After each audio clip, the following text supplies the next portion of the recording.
I have You never shouldn't be written any here. letter, Nathan Holloway said, his I have voice to give you flat and this. certain. I never It's about sent your for a daughter. bride. I never signed anything. The woman standing at his gate did not move. She held out the paper with both hands, and those hands were shaking not from the cold, but from something that went deeper than cold. Her eyes dropped to the signature at the bottom of the letter, then lifted back to his face, and in that moment, every assumption she had carried across 2,000 miles began to collapse. If you are new to this channel, please subscribe and follow this story all the way to the end, and leave a comment telling me what city you are watching from. I love seeing how far these stories travel.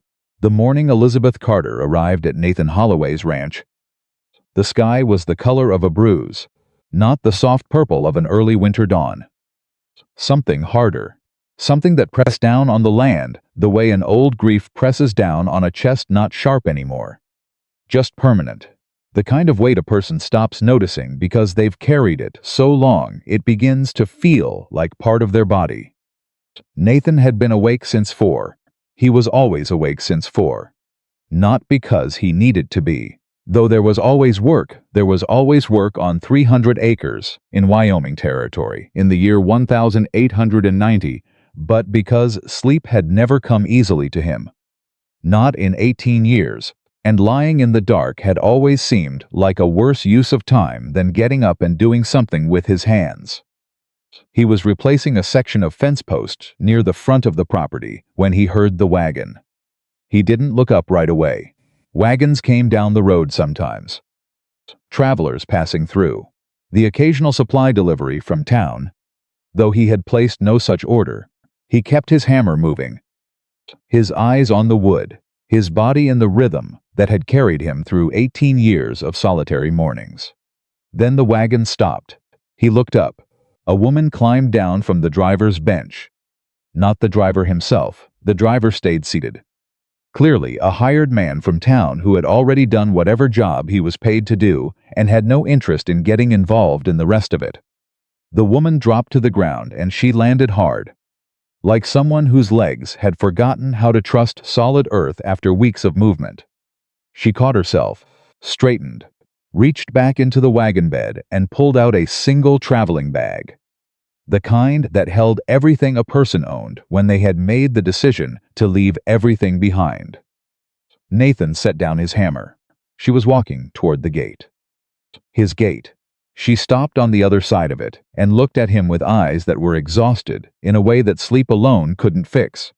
And she said, "Are you Nathan Holloway?" "I am." She reached into her coat and pulled out a folded letter.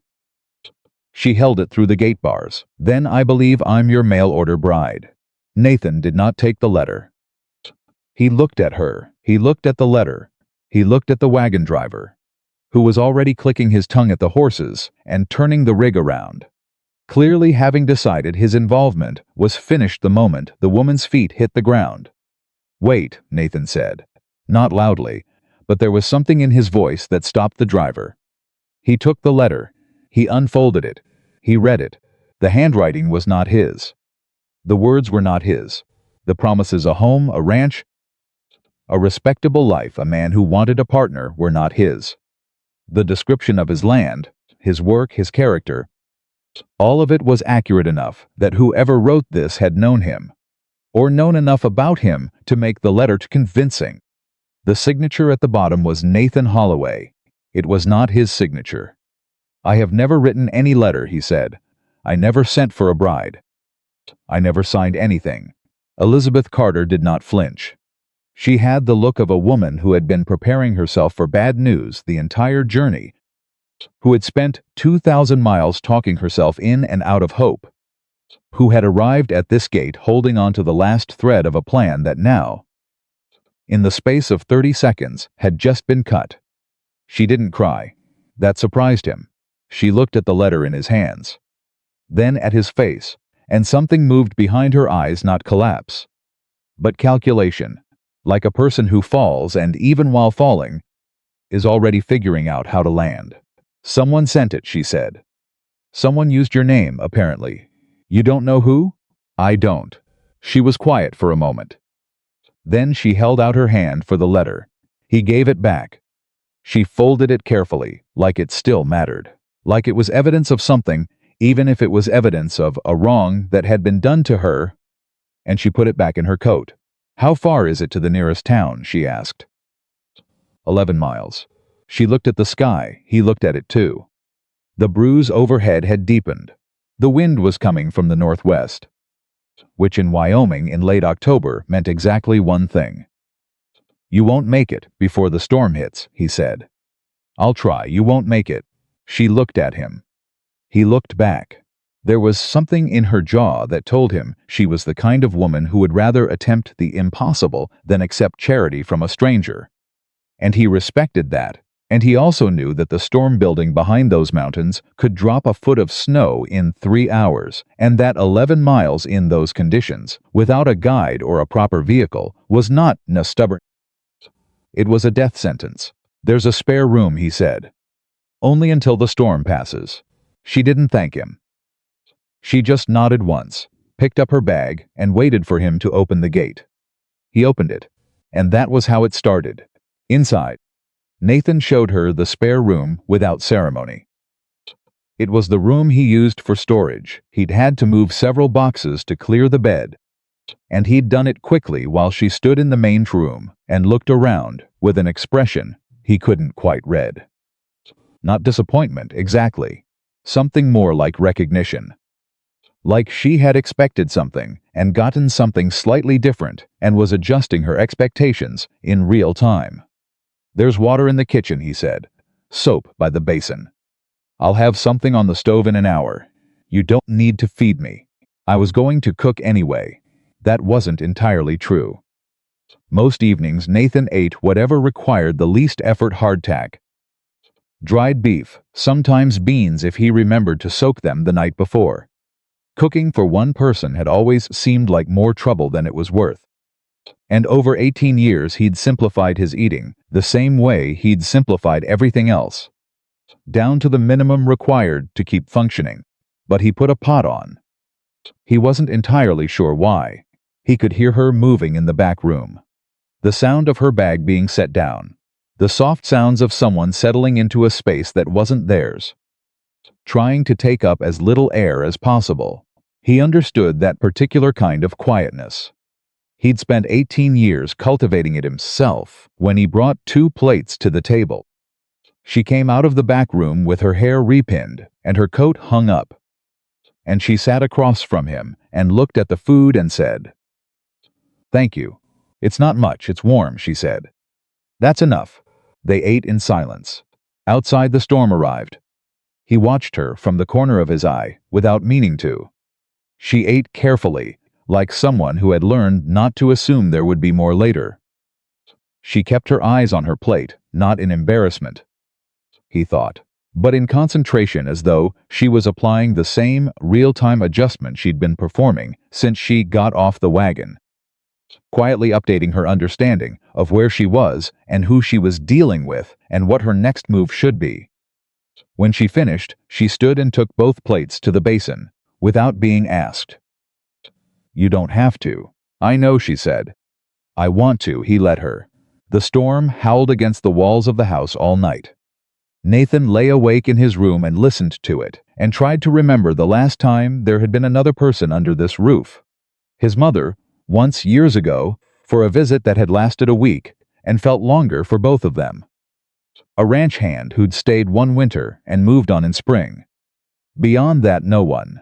The house felt different with someone else breathing in it. He wasn't sure what to make of that. In the morning, the snow was 3 feet deep against the north wall and still coming. Elizabeth was already up when he came into the kitchen. She had found the flour and the salt and the pan, and there were biscuits on the stovetop. And the coffee was made, and she was sitting at the table, reading the letter again, with an expression that had gone past grief into something colder and more purposeful. "Storm will hold another day at least," Nathan said. "I figured." He poured himself a coffee and sat down across from her. She folded the letter. "Do you have any idea who might have sent it?" she asked. "Who knew enough about you to write something like that? The description of the ranch, your history, the price of land out here. Whoever wrote this knew you, or knew of you. He hadn't thought about that question yet. But once she put it on the table, he understood it was the right question. The letter wasn't random. Someone had researched him. Someone had known his name, his land, his background. Someone had put that information in a letter and sent it to a woman in the East and used his identity to lure her here. Why? He said. Not to her, more to himself. That's what I'd like to know, she said. He looked at her then, really looked at her. Not the quick functional glances of someone cataloging a stranger, but the kind of look that takes a full second and comes back with information. She was younger than he'd first assumed, maybe 30. Maybe a few years past. There were lines around her eyes that came from worry, not age. Her hands, folded on the table, were the hands of someone who had worked for a living. And her eyes were watching him the way someone watches a situation they haven't yet decided to trust. You came a long way, he said. Philadelphia. He did the math. 3 weeks at least. 26 days. Why did you answer it? A letter like that? She was quiet for a moment. Long enough that he thought she wasn't going to answer. Then she said, because I needed to be somewhere else. He understood that. He understood it better than she probably expected him to. But he didn't say so. He just nodded and stood and went to pull on his coat. I need to check on the horses, he said. The biscuits are good. She looked up at him. He wasn't sure if she was surprised by the compliment or by the fact that he'd delivered it so flatly and just moved on. Either way, something shifted slightly in her expression. The calculation behind her eyes softened, barely, just at the edges. Thank you, she said. He went out into the snow. By the third day, the storm had eased enough that the road to town was passable, and Nathan hitched up the wagon and didn't say anything about it. And Elizabeth came out of the house with her coat and her bag and stood at the wagon and then didn't get in. He waited. The letter, she said. Whoever sent it knew enough about you to fool me for 26 days. That's not nothing. Aren't you curious? I'm cautious, he said. There's a difference. Someone used your name, your identity. They made commitments in your name to a stranger. Whatever they wanted from this, she held up the letter. They're not done. You know that, don't you? He looked at the letter. He looked at her. He thought about 18 years of no complications. No entanglements, no reasons to ask questions that might pull him back into the world he had retreated from. He thought about how long and successfully he had maintained that quiet. Then he thought about the fact that someone, somewhere, had decided to use his name, had decided he was a useful tool, had sent this woman across the country like a package, like a piece in someone else's game, and hadn't once considered what it might cost her. Come back inside, he said. I'll make coffee. She looked at him for a long moment. Then she put her bag down. They spent that evening at the kitchen table with the letter between them and Nathan's memory of the last 18 years laid out piece by piece as he answered her questions. He was not a natural talker. He had spent too many years in silence to find conversation comfortable. And several times he stopped mid-sentence because the words felt unfamiliar in his mouth. Like tools he hadn't used in so long he'd forgotten their proper use. But Elizabeth asked good questions, precise questions. She would take what he gave her and fit it to what she already knew from the letter, and then ask the next thing. Building a picture methodically, without drama, the way a careful person examines evidence before forming a conclusion. Who in town knew his business? Who might want something from him, his land? His water rights, his grazing access? Had anyone made offers on the ranch recently? Offers he'd refused? Nathan sat with that last question for a long time. There was a man, he said finally, last spring, come out from Cheyenne. Said he represented a land company. Made me an offer for the eastern quarter of my acreage, the part that runs along the creek. What did you tell him? No. How did he take it? Nathan thought back to the man's face. Young, well-dressed, the particular kind of polite that sits on top of something much less polite underneath. He wasn't happy. Said the company would find another way. I thought he meant another buyer. Maybe he did, Elizabeth said. Maybe he meant another way to deal with you specifically. What does sending a mail-order bride have to do with land? She looked at the letter again. What happens to a man's property if he marries? Nathan understood immediately. In the territory, a man's property, upon marriage, became subject to certain legal complications, particularly around inheritance, around what a wife might be entitled to claim if something happened to the husband. If a woman arrived claiming to be his wife, or arrived under a contract that could be construed as a marital agreement if there were witnesses to that arrival, neighbors who saw her come off the wagon, then there might be legal grounds to create complications around his land title. Enough complications that a company with good lawyers and enough money might be able to move in and settle the matter before he could clear it up. They were going to use her to muddy my title, he said. Or use me, Elizabeth said. Her voice was even. They chose me because I had no connections. No family to raise questions. No local standing to push back. I was meant to arrive, cause a legal complication, and then disappear or be made to disappear once the land company had what they needed. The word disappear sat in the air between them. Nathan looked at her. Really looked at her. You knew this. When you were asking the questions just now, you already had this figured out. I suspected it, she said. I needed your information to confirm it. How did you know to suspect it? She was quiet again. The particular quiet of someone choosing how much to say. Then, because it's not the first time someone has tried to use me as a piece in someone else's game. That sentence was a door she did not open further. He understood it as such. He didn't push all right, he said. Then whoever sent the letter didn't count on one thing. What's that? That you'd tell me the truth. She tilted her head slightly, as if the concept of someone being grateful for the truth was slightly unexpected. Why wouldn't I? Most people wouldn't. Most people would be too afraid of being turned out in a storm. I was afraid, she said. I told you anyway. He looked at her for a long moment. Outside, the wind had dropped completely. The quiet was total. The particular vast silence of Wyoming after a snowstorm, when the world seems to hold its breath and even the animals go still. You can stay, he said, until we figure out who sent that letter. After that, wherever you want to go, I'll make sure you have the means to get there safely. She studied him. Why? Because someone used my name to put you in danger. That makes it my problem to fix. That's very, she paused.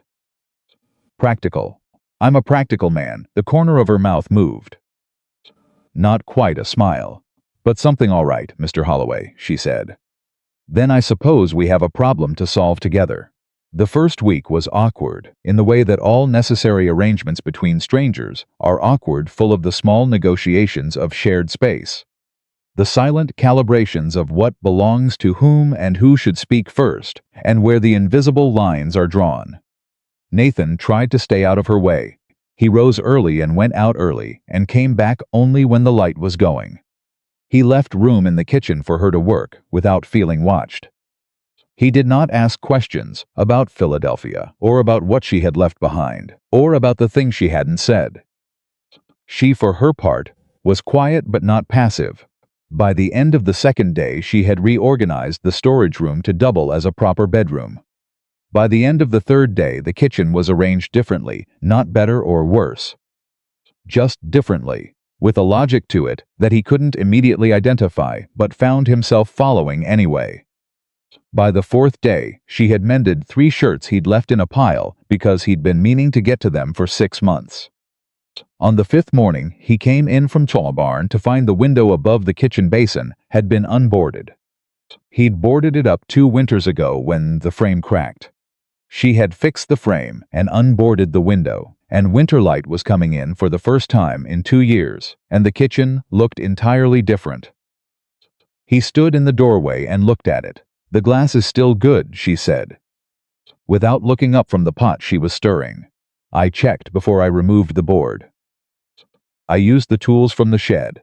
I hope that was all right. It's fine, he said. He sat down at the table. He didn't say anything more about the window. But he kept looking at the light on the floor, the pale winter rectangle of it.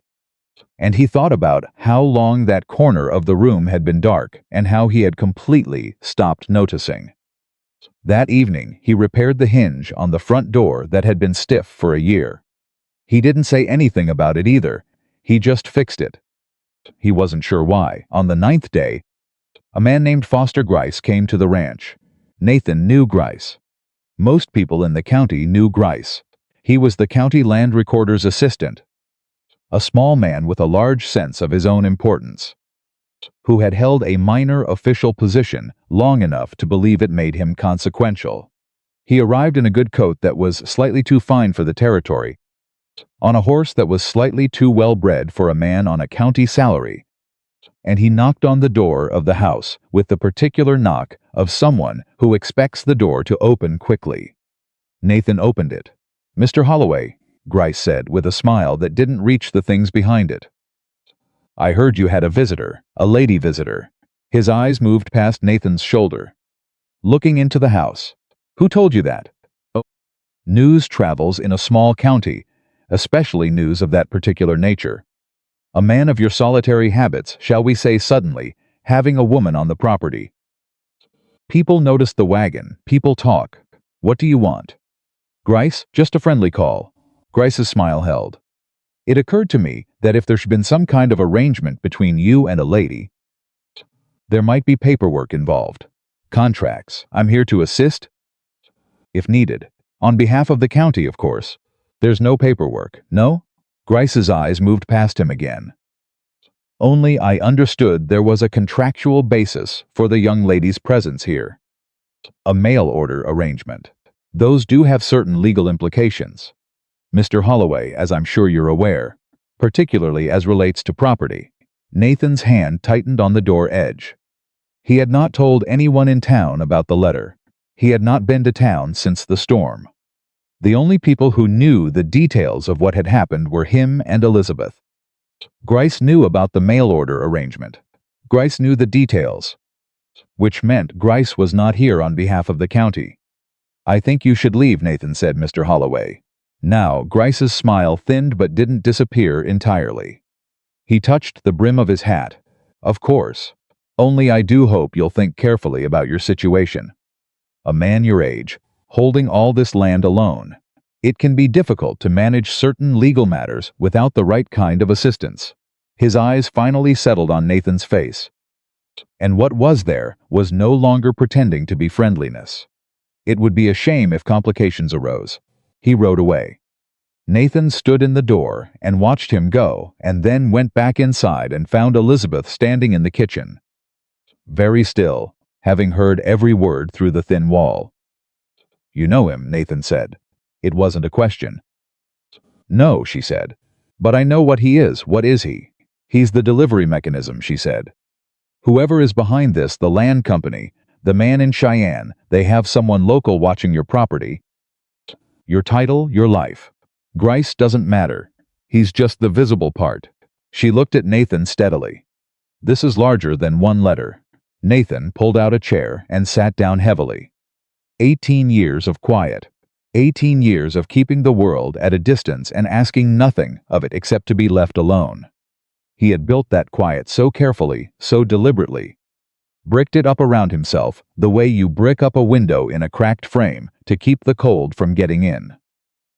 And now the cold was in. "All right," he said. He looked up at her. "Tell me everything you know about how this started. Not what you've figured out here. What you knew before the wagon.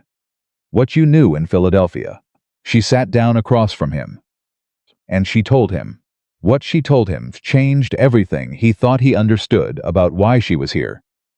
And it told him that whoever had sent that letter was not done with either of them. Not by a long way. Her name had not always been Elizabeth Carter. Or rather, Elizabeth Carter was her name, her true name, the name her mother had given her. But for the past 4 years, she had been living under a different one. In a different city, working a different job, because the man she had worked for in New York had decided that an employee who saw too much and talked too little was a liability that needed to be managed. His name was Silas Hargrove. He was a man who had made a fortune in eastern land speculation, buying up properties through shell companies, transferring titles through a network of associates and clerks and county officials who knew better than to ask direct questions, and then selling those properties to railroads and development interests at 10 times what he'd paid. Elizabeth had been his household bookkeeper, a smart woman in a position that most men assumed was decorative, keeping ledgers that no one expected her to understand. She had understood them. She had understood them very well. 3 years ago, one of Hargrove's largest transactions had gone wrong. A title he was selling had a competing claim a family in New Jersey who had been systematically cheated out of their inheritance by a series of forged documents. The family had hired a lawyer. The lawyer had started asking questions.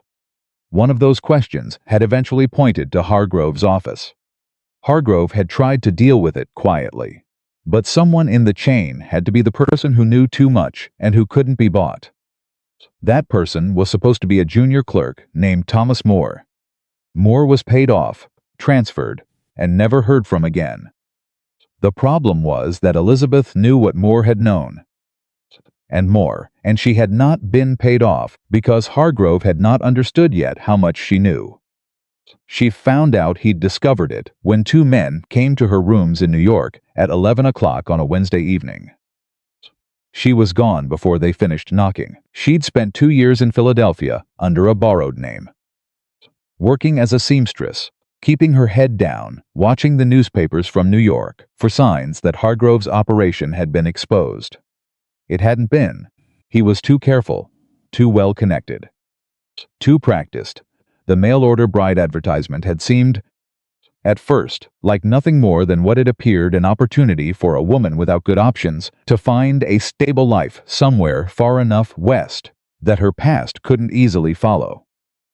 She had answered it carefully, revealing as little as possible, saying only that she was a widow she wasn't, and that she was skilled in household management she was, and that she was looking for an honest arrangement with an honest man. She had received Nathan's letter, or what she believed was Nathan's letter, and she had believed it because it was detailed and specific and lacked the over-promising quality of the fraudulent advertisements she'd seen, and she had decided to trust it. She had been wrong.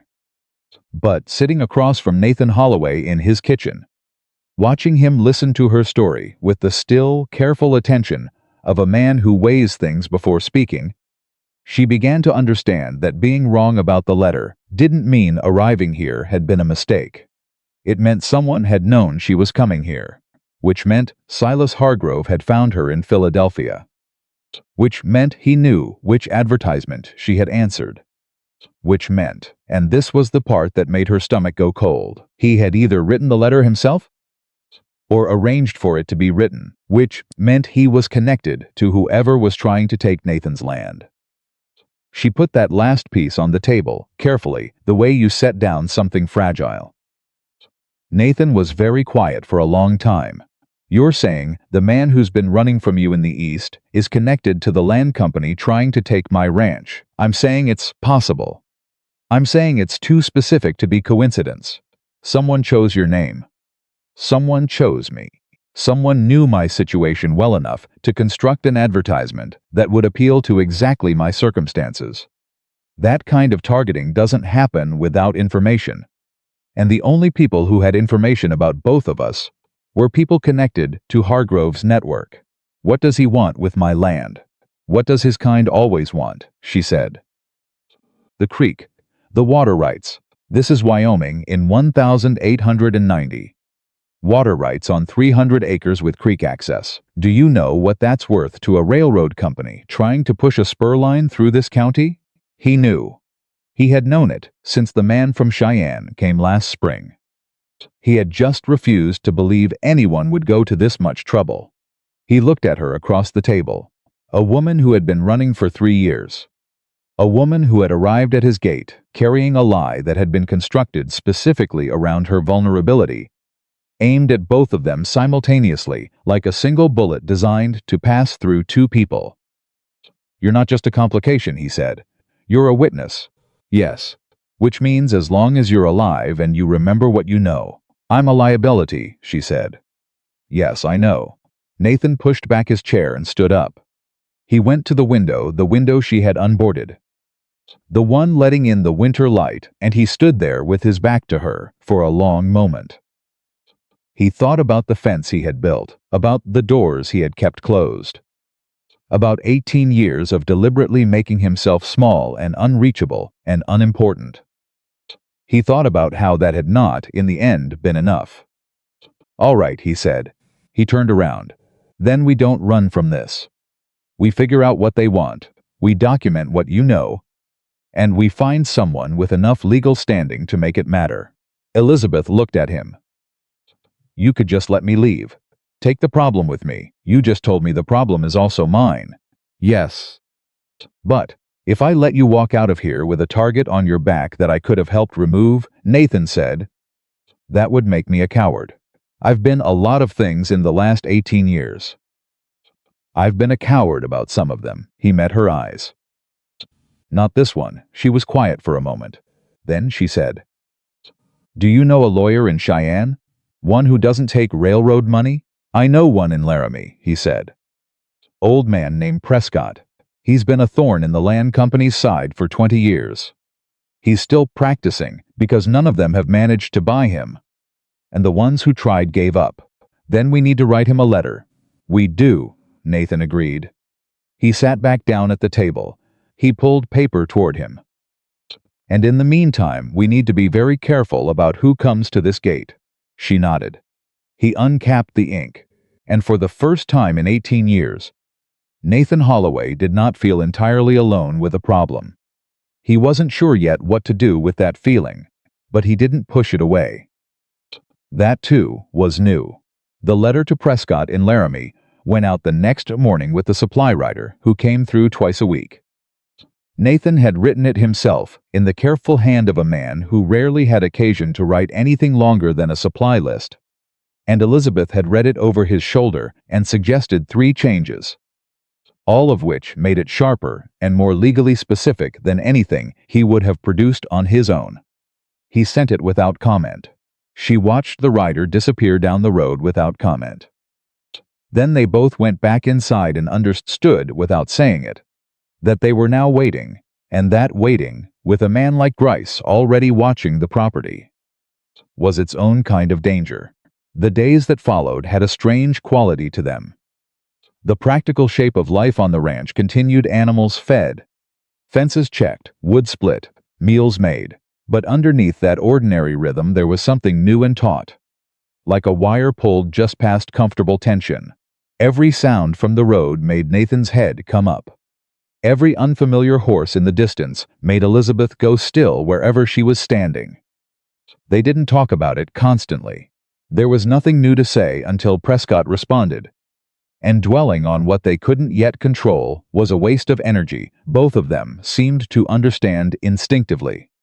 Instead they worked, side by side sometimes, in the same room sometimes, often in different corners of the property, but with a new awareness of each other's location that neither of them named aloud.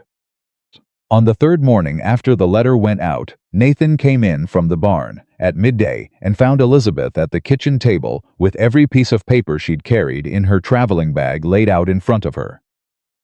He stopped in the doorway. She looked up. "Sit down," she said. "I want to show you something." He sat.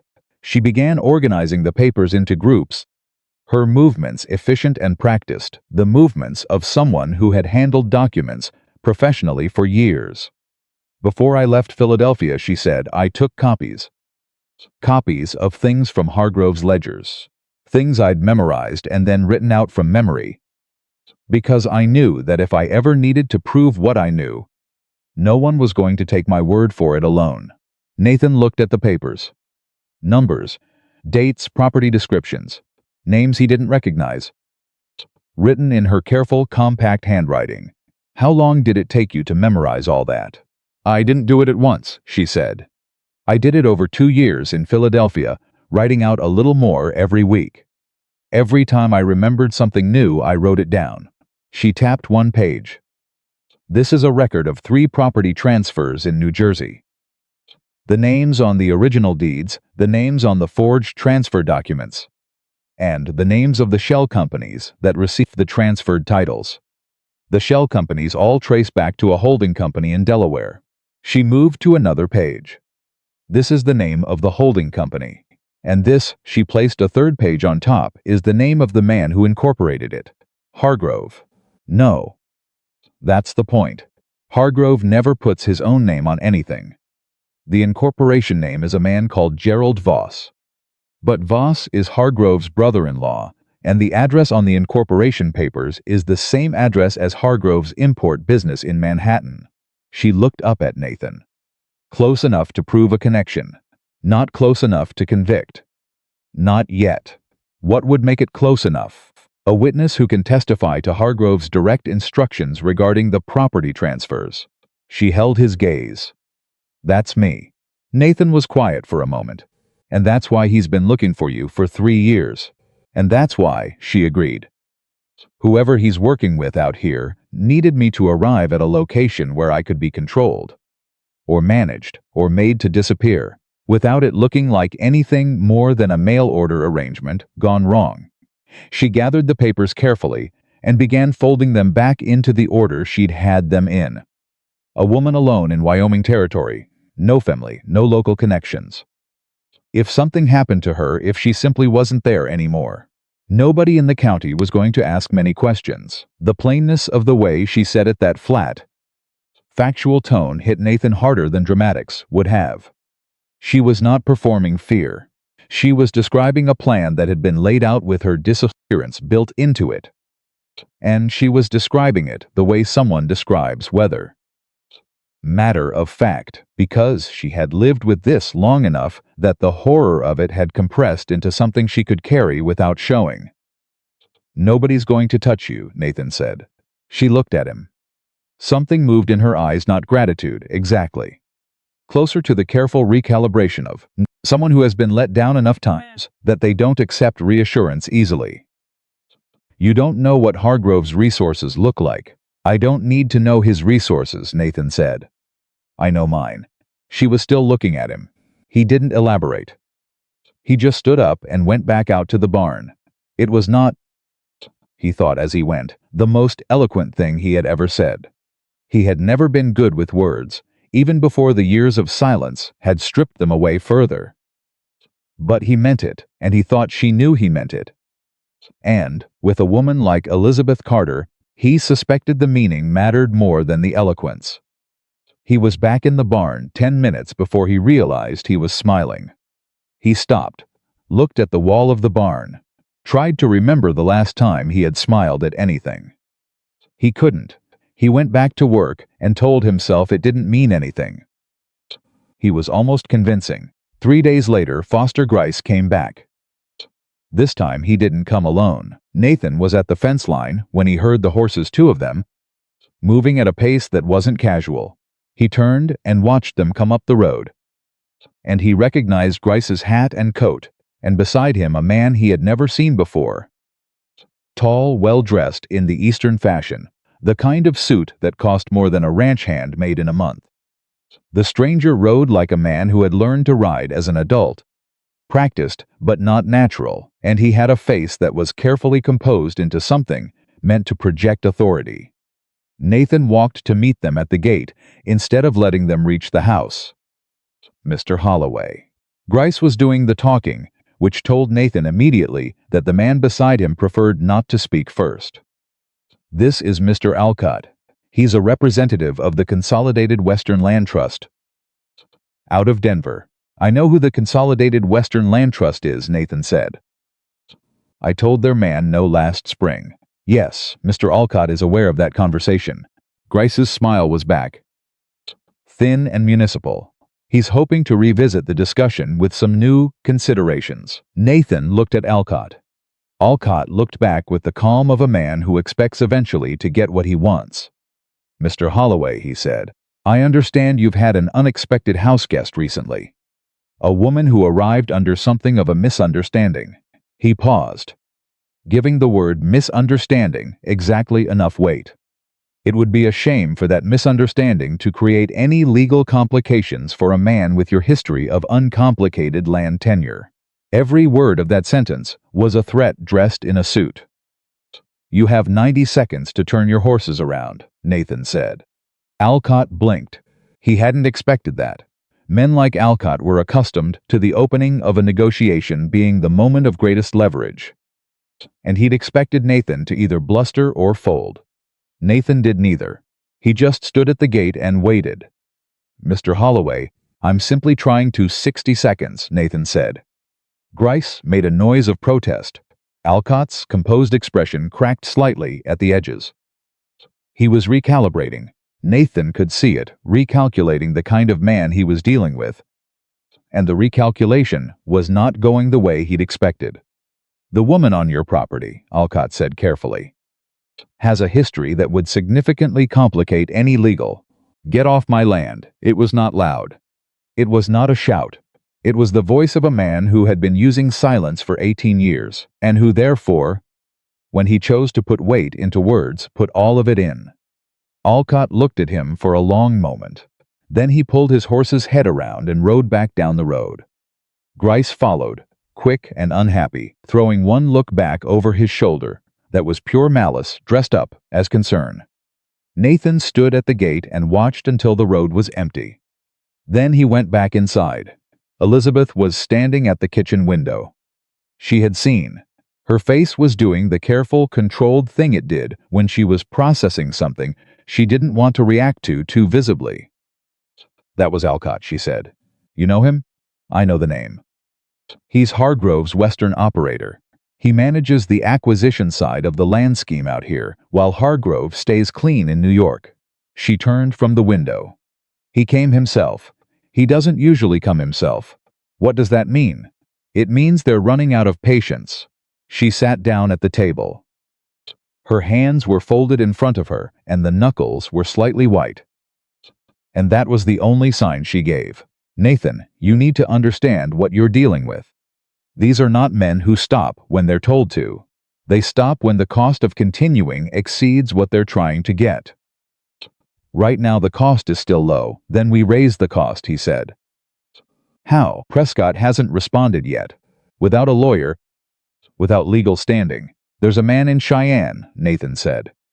"Not a lawyer. A federal land commissioner. Name of Hartwell. He's been investigating irregular title transfers in Wyoming for 3 years. He hasn't been able to build a case because every witness either gets paid off or disappears before they can testify." He looked at her. "You have documentation. You have memory. You have 3 years of a man trying to make you disappear, which is itself evidence of how much your testimony is worth. Hartwell would want to talk to you." She stared at him. "How do you know about Hartwell?" "He came to me 8 months ago. Asked about the approach from the Consolidated Western Land Trust. Asked if I'd noticed any irregular activity around title records in the county." Nathan pulled out a chair and sat down. "I told him no, because I hadn't yet understood what they were doing. But he left me an address. Said if anything changed, contact him." The silence that followed was not empty. It was full of the specific quality of two people understanding simultaneously that something they'd thought was a problem might actually be a door. "You kept the address," Elizabeth said. "I keep everything." "Habit." She looked at him for a long moment. "Nathan, if we contact Hartwell, if we give him what I have, this becomes very serious. Very quickly. Hargrove will know I'm here. If he doesn't already. If Alcott came himself," Nathan said. "He already knows that landed." She closed her eyes for just a moment, not in despair, he thought, but in the private moment of accepting a reality they'd been half hoping to avoid. "Then there's no going slowly," she said. "No, all right." She opened her eyes. "Write to Hartwell. Use a return address in town, not the ranch. We don't want the letter intercepted here. I'll prepare a summary of everything I know. Organize the way a legal proceeding would need it." She was already moving, already pulling the papers back out, already shifting into the focused, precise mode he had watched her operate in, and found himself quietly, privately in awe of. We have maybe a week before Alcott makes another move. Possibly less. What makes you think a week? Because he came himself, she said, without looking up from the papers. He's not the kind of man who makes a trip himself and then waits a month to follow up. He's already in the territory. He has resources already in place. She looked up. Have you noticed anyone watching the road? Not passing through. Watching.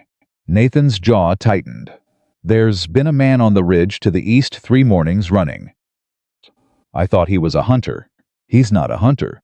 No, Nathan said. I don't suppose he is. He went to get the paper.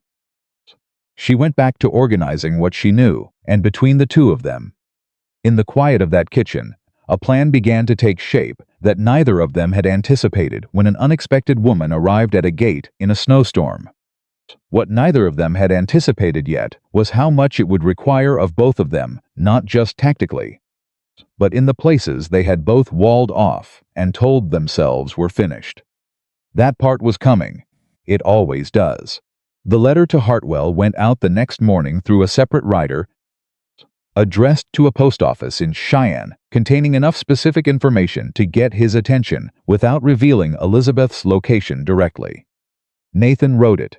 Elizabeth reviewed it. They argued about 2 sentences the first time they had argued about anything, and the argument was brief and functional. And Nathan won 1 sentence, and Elizabeth won the other. And afterward, the kitchen felt slightly different. Warmer, oddly. Like the argument had cleared something out of the air that had been building without their awareness. That evening he caught himself watching her from across the room. Not the way a man watches a stranger he's trying to assess. Something else. Something he recognized distantly. The way you recognize a landscape you visited once, when you were young, familiar in outline, but strange in detail, because you are not the same person who visited it the first time. He looked away before she could catch him at it. She was reorganizing her papers again, adding notes to the margins of pages she had already annotated twice, her handwriting small and exact. She had a habit when she was concentrating of pressing her lips together very slightly, and another habit of tapping the end of the pen against the table twice before she wrote something she wasn't sure of.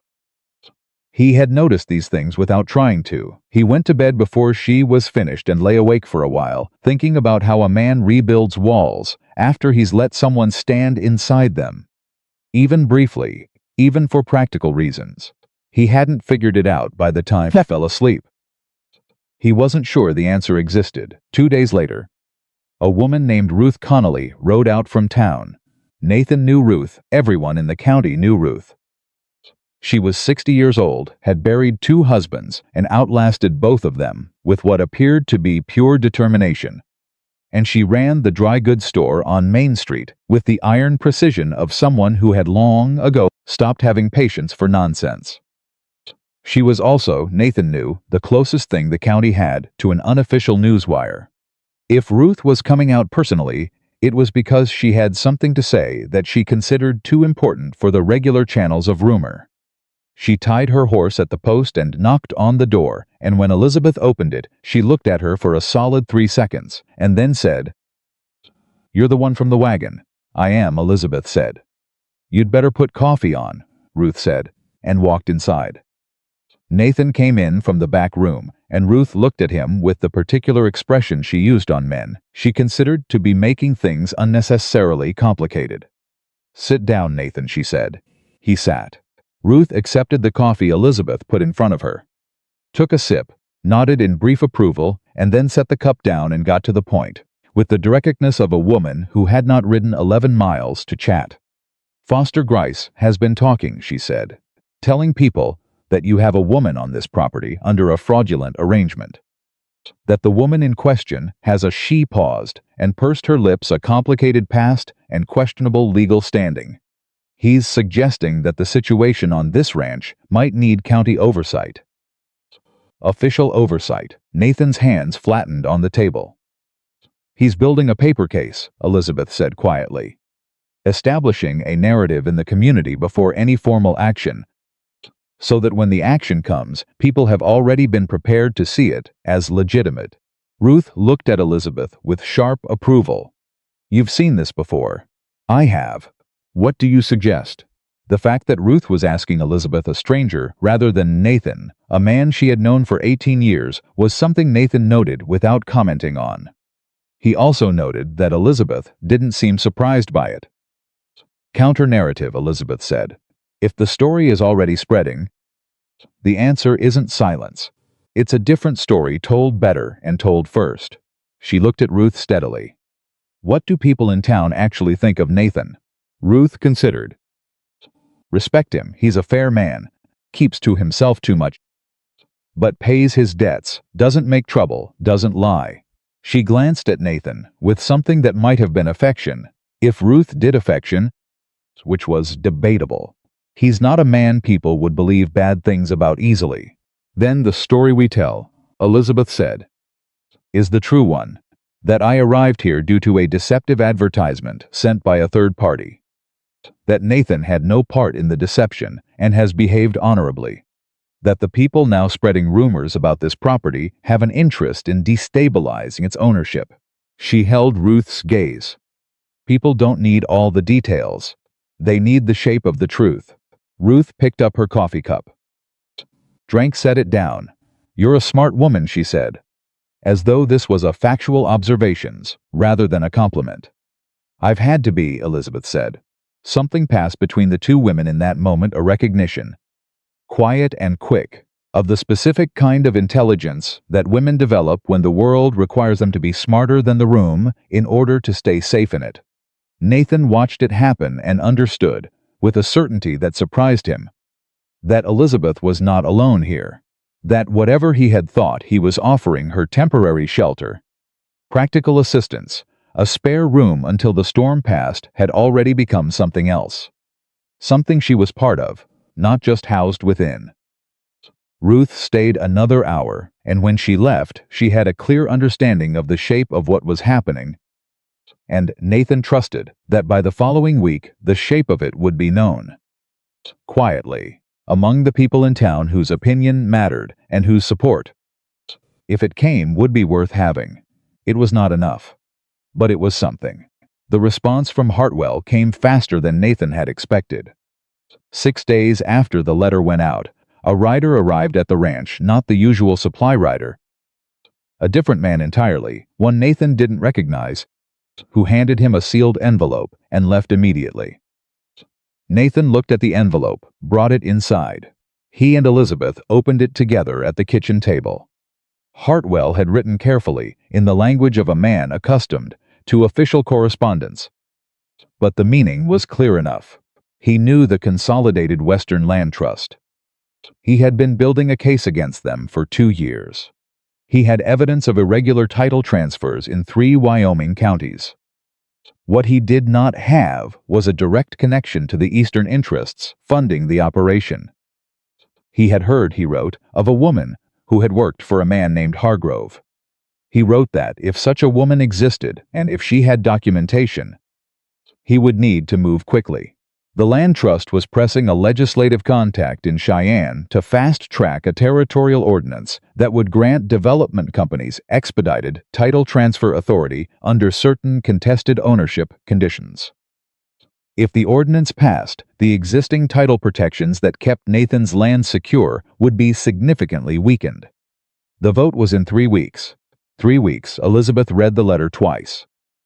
Then she put it on the table and looked at Nathan with an expression he had not yet seen on her face, not fear, not calculation, something older than either of those. Something tired, in a way that had nothing to do with sleep. 3 weeks, she said. We can do this in 3 weeks, Nathan. She looked at him. If I testify, if I go to Cheyenne and present what I know to a federal commissioner, Hargrove will know exactly where I am and exactly what I'm doing. The protection I've had for 3 years was anonymity. Once that's gone, Nathan said, he has no reason left to come after you. The information will be out. The testimony will be on record. Making you disappear at that point doesn't help him. It only confirms everything you said. She was very still. You've thought about this, she said. I've been thinking about it since Alcott came to the gate. He met her eyes. You've been carrying this alone for 3 years because you thought being alone was the only way to be safe. But alone is only safe as long as nobody finds you. They found you. Because of the letter. Because of the letter, he agreed.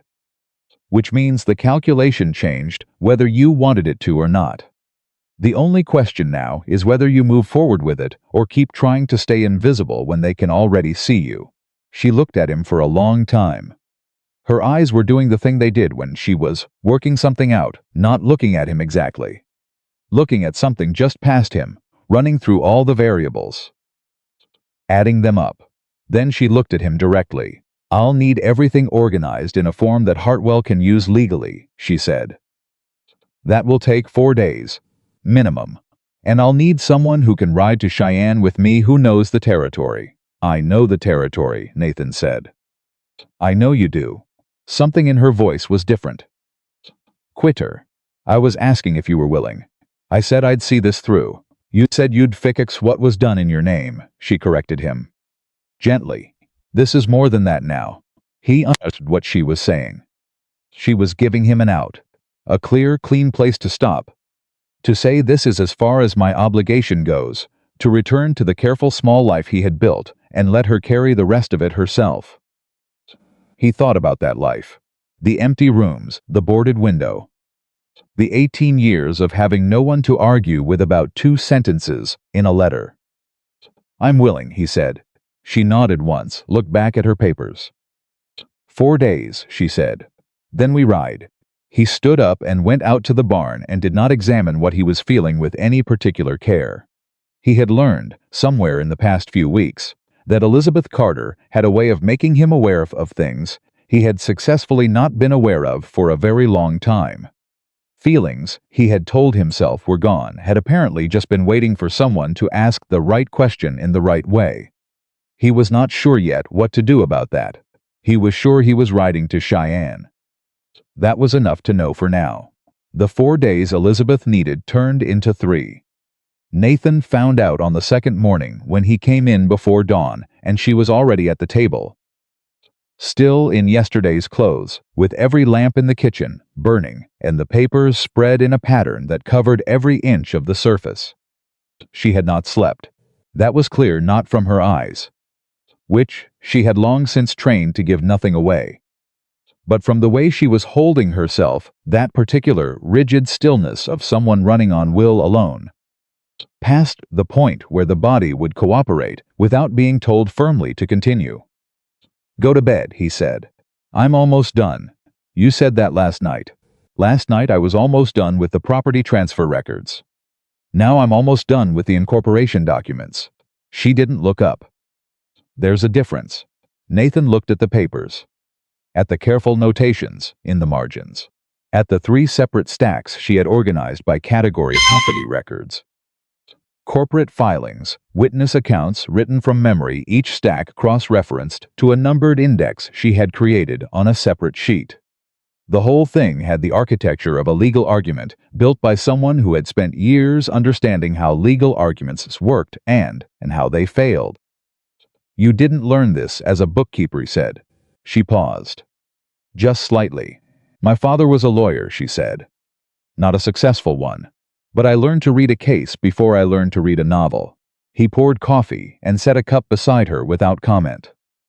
She reached for it without looking and drank without stopping the pen. He sat down across from her and watched her work and did not pretend he was doing something else. After a while she glanced up, caught him watching, and looked back at her papers without changing her expression.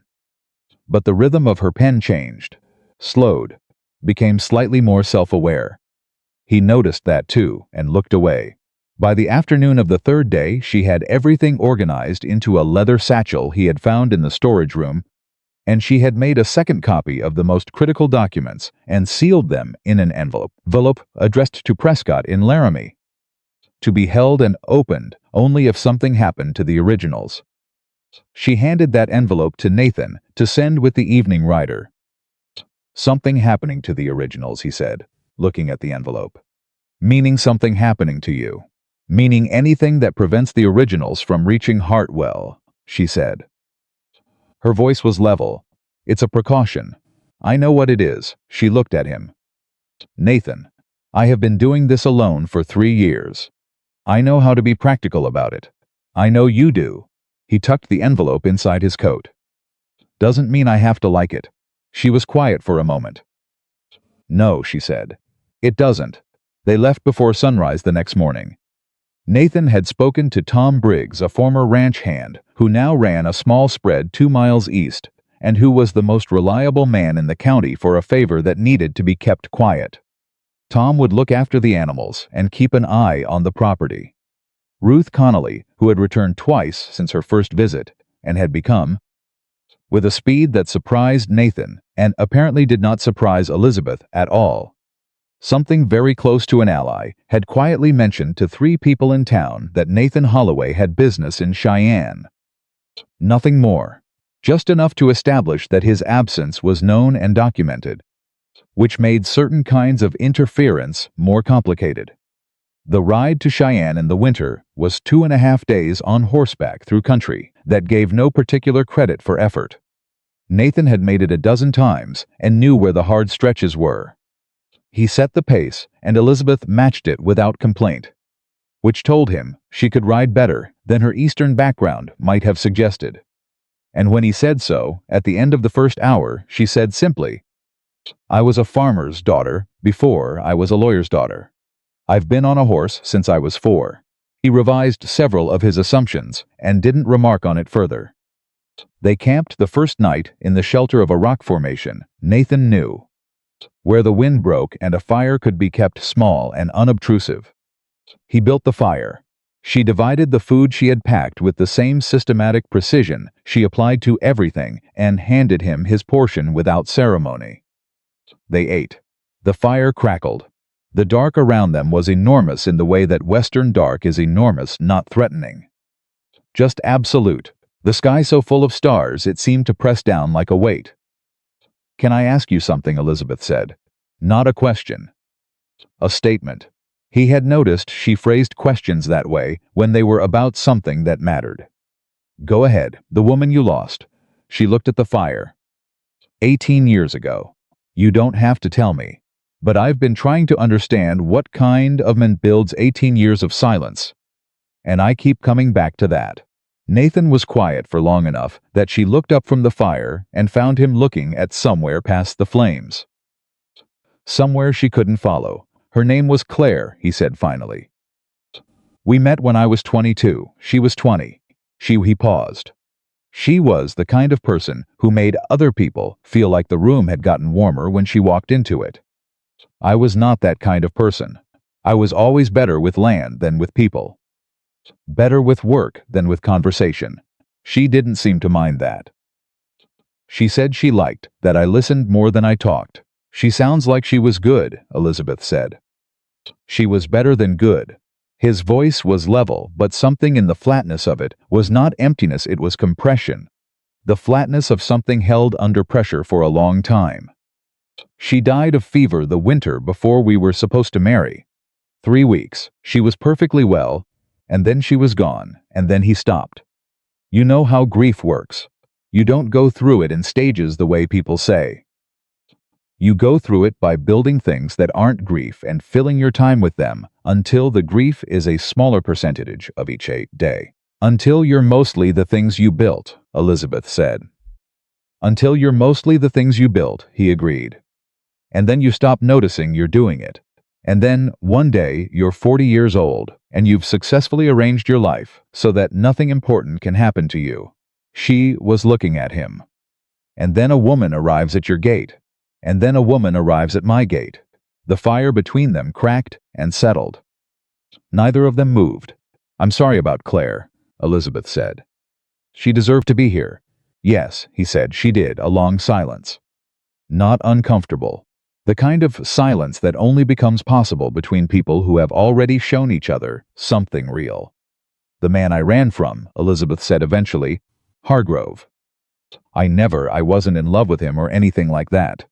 But I worked for his household for 2 years, and I was good at it, and I believed that doing your work well was enough. That if you were competent and honest and gave no trouble, that was sufficient. She shook her head, very slightly.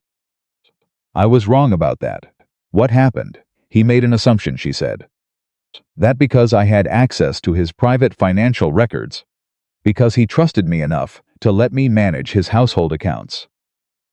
I therefore owed him my silence, that I was, in some fundamental way, his. Not because he had feelings for me, he didn't. Because I was useful, and he believed useful things belonged to him. She looked at the fire. When I understood what he was doing with those land transfers, what it meant for those families in New Jersey, I told myself it wasn't my business. I told myself that for almost a year. What changed? I met one of the families, she said. A woman, about 60, who had come to the city to try to find a lawyer who would take her case. She was in Hargrove's anteroom when I arrived one morning, and she was explaining to his secretary that the property had been in her family for 40 years, that her husband had cleared the land himself, that the documents showing the transfer were forged, that she didn't understand how this had happened. She paused. The secretary told her there was nothing to be done. The woman left, and I went inside and opened the ledgers, and I looked at the entry for her property, and I looked at the profit Hargrove had made selling it. And I thought, I have all of this in my head. I know all of this. And if I do nothing with it, then what is the point of knowing? Nathan looked at her. That's when you started writing it down. That's when I started writing it down. The fire had burned lower. The cold pressed in around its edges, but not aggressively, just present. The way winter is present when you have shelter from the worst of it. Nathan put another piece of wood on without getting up, just shifting to reach it, and the flames rebuilt themselves. We're going to do what that woman couldn't, he said. Elizabeth didn't answer right away. Then, yes, we are. He believed it when she said it. And more than that, he believed he was part of the we. That was something he hadn't felt in 18 years. They reached Cheyenne on the second evening and found a rooming house on a quiet street where Nathan paid for 2 rooms without comment, and where the proprietress, a practical woman of indeterminate age, asked no questions that weren't about meals and bathing water. They ate in the downstairs dining room, in a silence that was tired rather than awkward, and went to their separate rooms. And Nathan lay awake, listening to the sounds of a city which Cheyenne was, by Wyoming standards, and thought about the morning. Hartwell's office was on the Territorial Administration block. They had a 9 o'clock appointment, confirmed by the response letter. There would be a junior clerk, possibly 2. Whatever Hartwell said in the first 10 minutes would tell Nathan a great deal about what kind of man he was dealing with, and how much weight he would actually put behind his authority versus how much he'd been willing to put in a letter at a safe distance. He fell asleep before he finished the thought. That was new too. Usually his mind ran in circles until exhaustion won through sheer attrition. At 8:45 the next morning, standing outside the Territorial Administration building, Elizabeth with the satchel under her arm, Nathan beside her. She was wearing the better of her 2 dresses, not fine, but neat and careful, the dress of a woman who understood that the way you presented yourself in an official proceeding was not vanity, but strategy. How do you feel? He asked. I feel like 3 years of running are about to be worth something, or they aren't, she said. No point in being nervous about that. They went in. Hartwell was not what Nathan expected. He had expected someone large and official and slightly theatrical in the way that men who hold government authority in territories often are performing power because the actual power is still being established. Instead, the man who stood up when they came in was 60, slight, with wire-rimmed glasses, and the clothes of someone who spent more time reading documents than projecting authority. He shook Elizabeth's hand before Nathan's, which Nathan thought was deliberate and approved of. Miss Carter, he said, thank you for coming. I want to be direct with you. I've been waiting for someone with your specific knowledge for a very long time. Then let's not waste it, Elizabeth said, and sat down and opened the satchel. What followed was 3 hours of the most dense and focused conversation Nathan had sat through in his life. Elizabeth went through the documentation systematically, explaining each piece, source, what it connected to, what it proved in isolation, and what it proved in combination. Hartwell asked questions that were precise and showed he understood the material. He had clearly been doing his own version of this work and recognized hers as fitting into gaps he'd been struggling to close. His assistant took notes. Nathan sat to one side and said almost nothing. Not because he had nothing to contribute, but because this was Elizabeth's expertise and Elizabeth's testimony, and watching her deploy it was an education. She was extraordinary, not in a showy way. In the way that true competence is extraordinary, completely certain, completely organized, completely without the kind of performance that people put on when they need to be believed. She didn't need to be believed. She had the documents.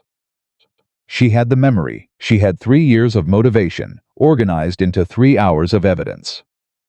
About halfway through, Hartwell put down his pen and looked at her over his glasses and said, "Miss Carter, I want to be honest with you.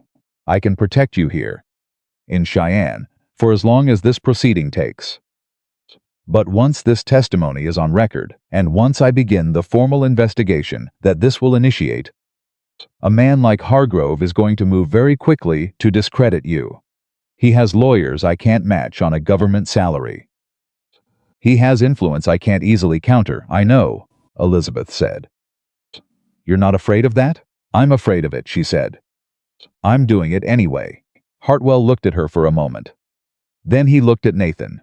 "And you, Mr. Holloway, your land title is connected to this investigation. Once it becomes public that you are a cooperating property owner—" "I know what it means," Nathan said. "The Consolidated Western Land Trust has significant resources."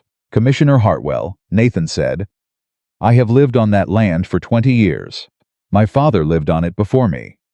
It is not something I intend to lose because a company in Denver decided it was convenient." He looked at the man steadily. "What do you need from me?" Hartwell looked at them both for a long moment, two people who had come a long way and were not going back without having done what they came to do. "I need sworn depositions from both of you," he said. "I need the original documents, and I need 10 days to get the right people in position before I file the formal action, because if I file before I'm ready, they'll have enough warning to obscure the paper trail, and we'll lose the thread." "10 days, Elizabeth said. "Can you stay in Cheyenne?" She looked at Nathan. He looked at her. Something passed between them that was not quite a question and not quite an answer, but was something. "We can stay," Nathan said. They gave depositions that afternoon. Nathan's was straightforward, the approach from the land company. The man from Cheyenne, Grease's visits, Alcott's veiled threats. Elizabeth's deposition took 2.5 hours and covered everything from the New Jersey property transfers, to the shell corporations, to the forged letter to Wyoming. By the time it was done, the winter light through the office windows had gone gray, and Hartwell's assistant had filled 4 notebooks. When they stepped back outside, Elizabeth stood on the sidewalk and breathed the cold air and didn't speak for a full minute. Nathan stood beside her and let her have the minute. 3 years, she said finally. "I know. I've been carrying it for 3 years and now it's—" She stopped. "It's not done. I know it's not done. But someone else has it now. Someone official. She shook her head. "I didn't think I'd feel this way." "How do you feel?" She turned and looked at him. Her eyes were very bright, and he understood she was not going to cry. It was not that kind of brightness, but something that had been held at maximum tension for a very long time, had just released by a degree.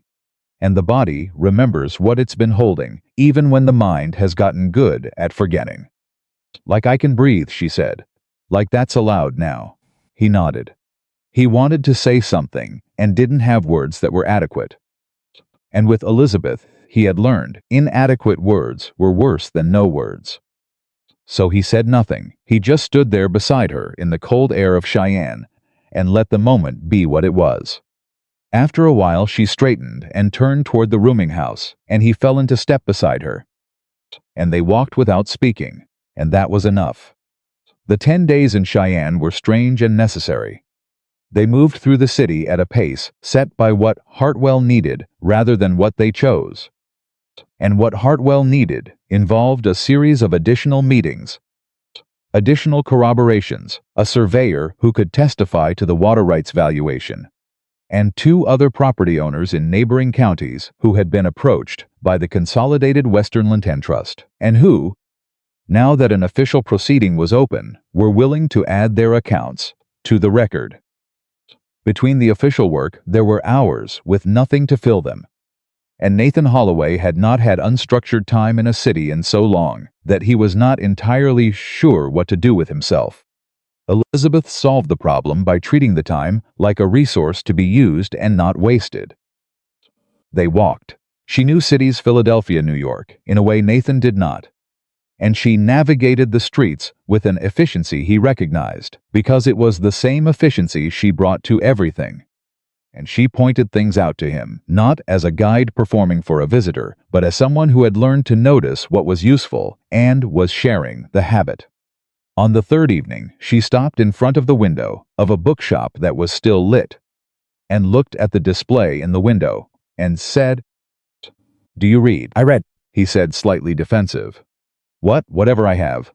Land management, mostly. My father's Bible. Whatever the supply writer leaves that someone else has already finished with. He paused. I used to read more, before. Before was a word they both understood to cover a specific period without needing to name it. She went into the bookshop and came out 10 minutes later with 2 books in brown paper.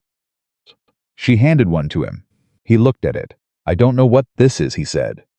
That's why I picked it, she said, and started walking. He looked at the back of her as she walked ahead, and he thought not for the first time, and with slightly less resistance than before, that Elizabeth Carter was the most genuinely surprising person he had encountered in his adult life. He followed her. On the 5th day, everything changed. They were at the rooming house in the afternoon when the proprietress knocked and said there was a man downstairs asking for a woman matching Elizabeth's description, using her name. Not a friendly man, in the proprietress's estimation. Well-dressed, Eastern, and the kind of polite that made a reasonable person feel threatened. Elizabeth and Nathan looked at each other. Alcott, he said. Or someone Alcott sent, she said. Her voice was perfectly steady. Her hands were not. Nathan moved first. Stay here, he said. Nathan, I'm not going to do anything foolish, he said. I'm going to find out who he is and what he wants. That's information we need. She looked at him for a hard second. Then fine. But if you're not back in 10 minutes, I'm coming down. 20 minutes. 15, he went downstairs. The man in the parlor was not Alcott. He was younger than Alcott by a decade, with the look of someone who had been hired rather than invested, which was actually more unsettling in certain ways, because hired men are motivated by money rather than outcome, and can be instructed to do very specific things without caring about the larger picture. He stood up when Nathan came in. I'm looking for a woman named Elizabeth Carter, he said. Why? I have a message for her. From who? That's between me and Miss Carter.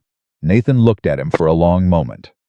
The man was trying to project professional neutrality, but there was something under it, not malice exactly, but the careful blankness of someone following very specific instructions about what to say and what not to say. Miss Carter is not available, Nathan said. You can give the message to me. My instructions were, your instructions, Nathan said quietly, are going to change right now. Give me the message or leave. Those are the options. The man looked at him. He was recalculating, the same way Alcott had recalculated at the ranch gate, and arriving at the same conclusion that the particular quality of Nathan's stillness was not passivity. He reached into his coat and produced an envelope. Give her this, he said. Tell her Mr. Hargrove would prefer to resolve this matter privately. Tell her the offer inside is generous. Nathan took the envelope without touching the words that were on it. Tell Mr. Hargrove, he said, that the matter is no longer private. He went back upstairs. Elizabeth was standing in the middle of the room with her arms crossed, the posture of someone who had spent 14 minutes not going downstairs. He closed the door and gave her the envelope. She opened it. Inside was a bank draft, a very large bank draft, made out to Elizabeth Carter, and a single handwritten note. She read the note. Her expression did not change. She held it out to Nathan. The note said, "Accept this and leave Wyoming Territory within 48 hours. Make no further statements to government officials. The money is more than adequate. We suggest you consider it carefully. There will not be a second offer." Nathan read it twice. "He knows we've been to Hartwell," Elizabeth said. Her voice was very quiet. "He has someone inside the commissioner's office." Nathan thought about Hartwell's assistant, filling those notebooks, about the additional meetings, the other property owners who had been contacted, about how many people now knew what Elizabeth had said in that room. "How much of what you told Hartwell," he said slowly, "was in the depositions, versus how much was still only in your head?" Elizabeth stared at him. He watched her understand what he was asking. The depositions were official and on record. Destroying them would require Hartwell's cooperation or a legal challenge that would take months. But the documents, the original documents in the leather satchel, those were evidence that existed in physical form and had a physical location. The satchel, she said. They both looked at the table, where it had been all morning. It was not there. The room had been cleaned while they were downstairs. Standard rooming house service. The proprietress would not have thought anything of it. Elizabeth crossed to the table in 2 steps and looked at the chair behind it, at the floor around it, at the wardrobe. Nathan checked behind the door and under the bed and in the washstand drawer. The satchel was gone. Elizabeth stood in the center of the room, and for the first time since the gate, since the storm, since the moment she had stood in his kitchen and told him everything, he watched her face lose its composure. Not collapse, she was too controlled for collapse, but the careful architecture of it shifted. The weight she'd been holding showed itself for one unguarded second. "The copies," Nathan said immediately. "Prescott in Laramie. The copies aren't the originals," she said. "They're in my handwriting, not taken directly from his records. A defense attorney will argue they're fabrications. They're enough to establish the shape of it. Hartwell already has the depositions. The depositions without the documentation are testimony alone. Hargrove's lawyers will destroy that. I told you he has resources." Her voice was tight now. The tightness of someone holding something together by main force. I should have kept it with me. I should never have left it in the room. You couldn't have known. I should have assumed," she said. "I've been assuming for 3 years, and then I walked into that office, and I let myself believe it was over, and I stopped." She stopped herself, pressed her eyes closed briefly. When she opened them, they were steady again. But the steadiness cost her something he could see. He wanted to cross the room, and he didn't know what he would do when he got there, and he went anyway. He stood in front of her and said quietly, "Listen to me. The documents are gone. We can't get them back tonight. What we have is the deposition record, the copies in Laramie, and the fact that Hargrove just sent a bribe to the commission's star witness, which is itself a federal crime." He waited until she was looking at him. "He made a mistake. He tipped his hand. That note is evidence that he knows exactly what you told Hartwell and that he's scared enough to try to buy you off instead of just waiting out the legal process. That means something." She looked at him. "You're trying to make me feel better," she said. "I'm telling you the truth," he said. "I don't do the other thing." Something shifted in her eyes. Slowly, the way ice shifts in spring, not breaking, but changing state, the particular movement of something that has been frozen, deciding, quietly, that it doesn't need to be anymore. "What do we do?" she said. Not helplessly, practically. "In the morning we go back to Hartwell," Nathan said. "We give him the note. We tell him about the man downstairs. We tell him the satchel was taken, and then we tell him we have copies in Laramie and we need a federal rider to get them before Hargrove's people figure out where they are." She was already nodding. "And tonight we don't leave this building," he said. And we don't open the door for anyone who isn't the proprietress. She breathed out. One long, controlled breath, the kind that gets rid of the last of what you can't afford to hold on to. All right, she said. They sat on opposite sides of the small room and waited out the night. Not all at once, and outside Cheyenne went about its business, and somewhere in the city a man who worked for Silas Hargrove was carrying a leather satchel to someone who would understand what to do with it. And neither Nathan nor Elizabeth could do anything about that until morning. But they were not doing nothing. They were sitting in the same room, on the same side of this, thinking through the same problem. And that, as Elizabeth was beginning to understand, was not nothing at all. It was in fact everything. They were at Hartwell's office before 8 o'clock the next morning, an hour before it officially opened, and Nathan knocked on the door with the particular knock of someone who is not going to stop. Hartwell answered it himself in his shirt sleeves, which told Nathan the man lived close and worked early. He looked at the two of them on his step, read their faces, and stepped back to let them in without asking questions first. That told Nathan something useful about Hartwell's character. The note went on the desk. Hartwell read it once, set it down, and picked it up and read it again. His expression did not change dramatically. But something behind the wire-rimmed glasses went very still, in the way that experienced men go still when they understand that a situation has escalated into a different category. He knows you came to me, Hartwell said. He has someone in your office, Elizabeth said. Or someone with access to your correspondence. The note arrived within hours of our final deposition. He's too connected in New York to have a network in Cheyenne. By coincidence, someone local is feeding him information. Hartwell looked at the note again. You're right, he said. Not defensively, just as a fact he was accepting. I had my suspicions about one of my clerks, but nothing concrete. This, he set the note down, gives me something to act on. The satchel, Nathan said. Elizabeth's original documents were taken from our room yesterday afternoon while we were downstairs. Hartwell's jaw tightened. The originals? Yes. But there are copies, with a lawyer named Prescott in Laramie. We need a federal writer to reach them before Hargrove's people figure out they exist. How did Prescott come to have them? Precaution, Elizabeth said. I've been taking precautions for 3 years. I didn't stop taking them just because I trusted your deposition process. Hartwell looked at her, and something in his expression shifted, not surprise exactly. More like recalibration, the look of a man adjusting upward his assessment of who he was dealing with. You sent copies before you came to Cheyenne. I sent copies before I came to your office, she said.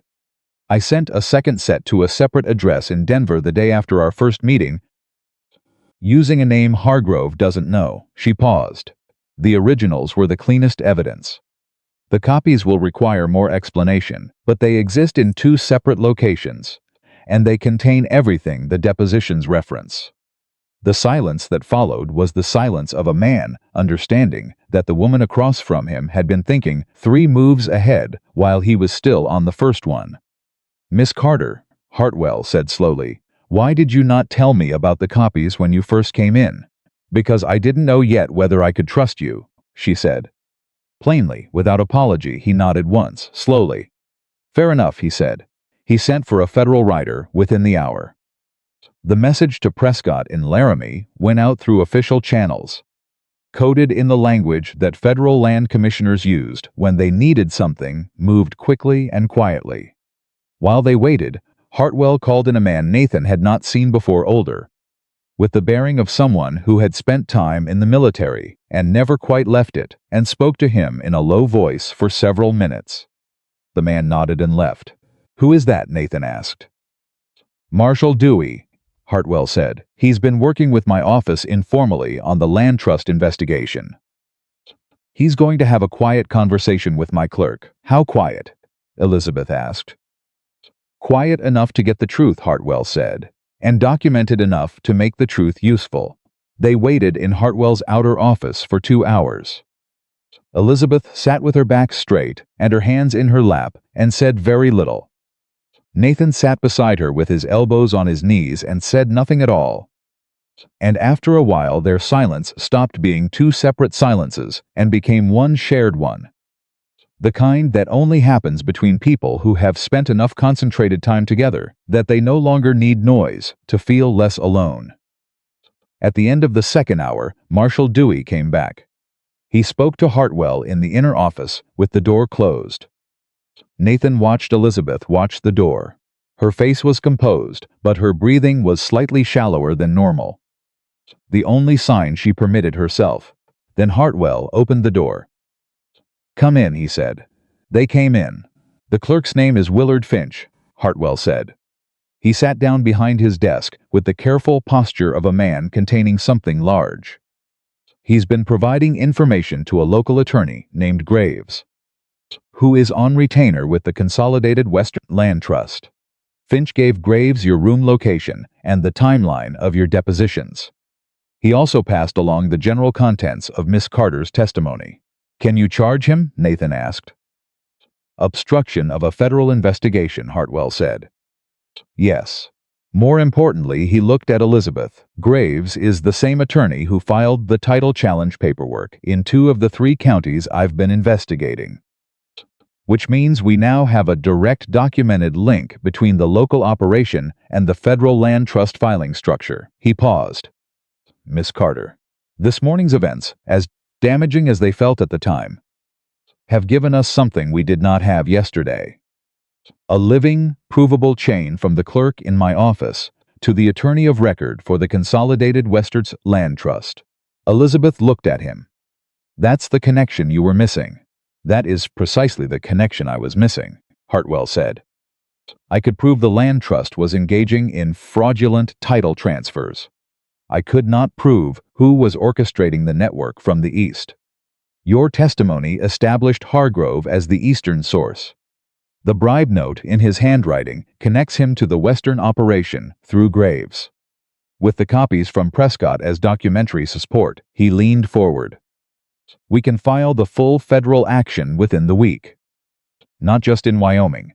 A federal prosecution that will reach back to New York." The room was very quiet.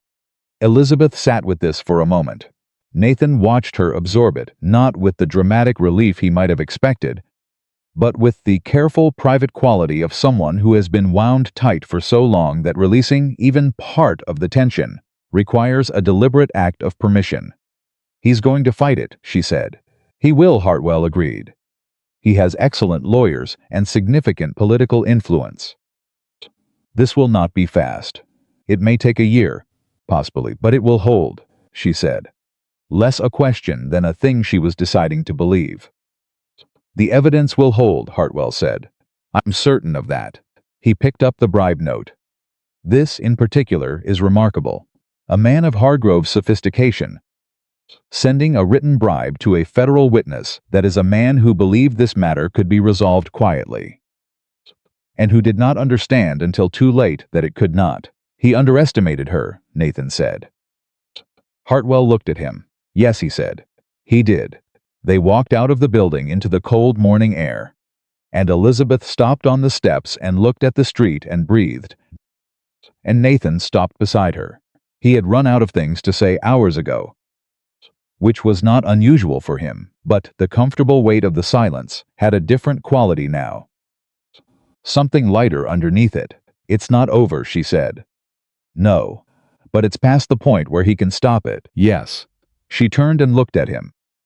And what was in her face was something he hadn't seen there before, in its full form, not the controlled expression of someone managing their situation, not the focused look of someone working a problem. Something more unguarded than either of those. Something that showed him a version of her she had not yet let out fully in all the weeks since the gate. "I don't know what to do now," she said. "I've been moving toward this for 3 years. I don't know what comes after." Nathan looked at her. "You go back," he said. "To what?" "To the ranch," he said.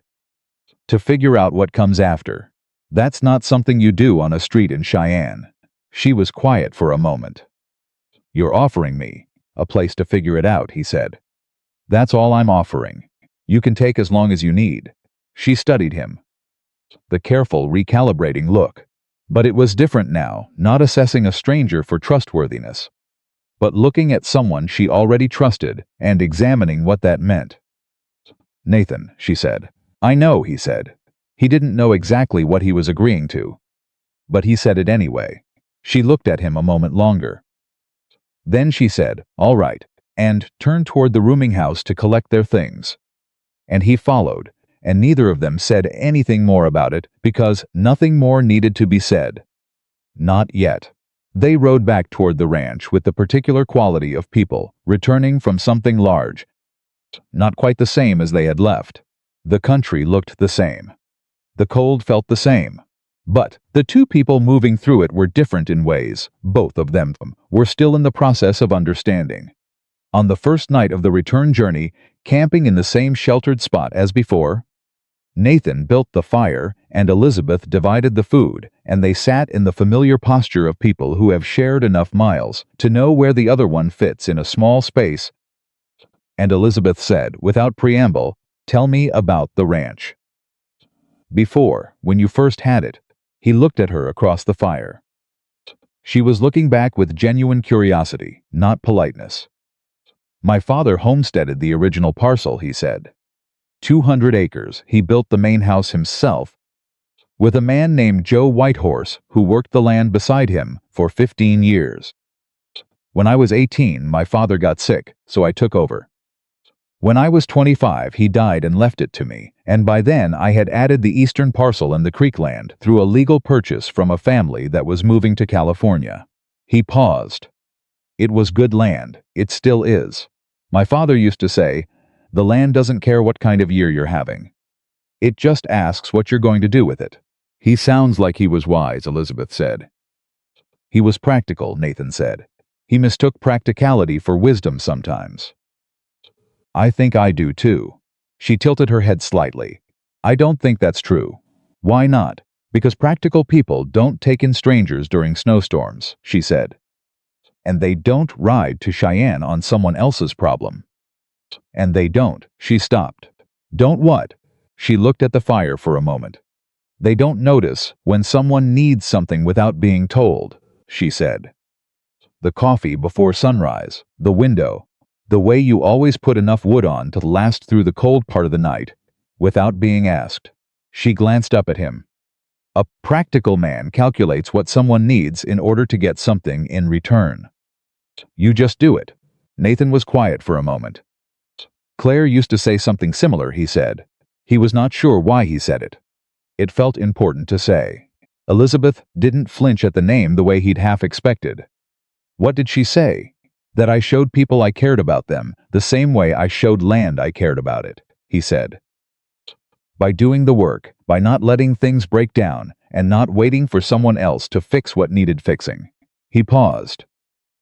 "I took that as a compliment." "It was," Elizabeth said. "It is." The fire between them cracked and settled. He looked at her, and she was looking back, and the space between them had a quality it hadn't had on the ride out, something warmer than necessity. Something that neither of them was pretending wasn't there. "I want to tell you something," he said. She waited. "When you arrived at that gate," he said, "I was angry.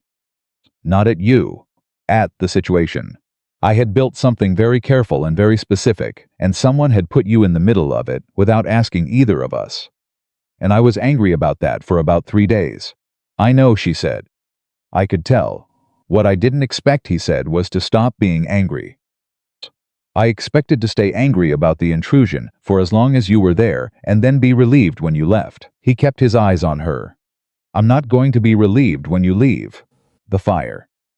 The cold. The enormous quiet of the territory around them. "I don't know what I'm doing," Elizabeth said. "I should tell you that. I have not been in one place for 3 years. I don't know how to. I've forgotten how to not be in motion. I know how to be still," he said. "I've been doing it too long. Maybe that's useful." Something moved in her eyes. That shift he recognized now, the one that meant the careful structure she maintained was letting something through. "Nathan," she said. "I'm afraid of this." "So am I," he said immediately. "I haven't not been afraid of it since about the 4th day." She blinked. Whatever she had expected him to say, it was not that. "You don't act afraid," she said. "I don't act most of what I feel," he said. "You know that." A pause.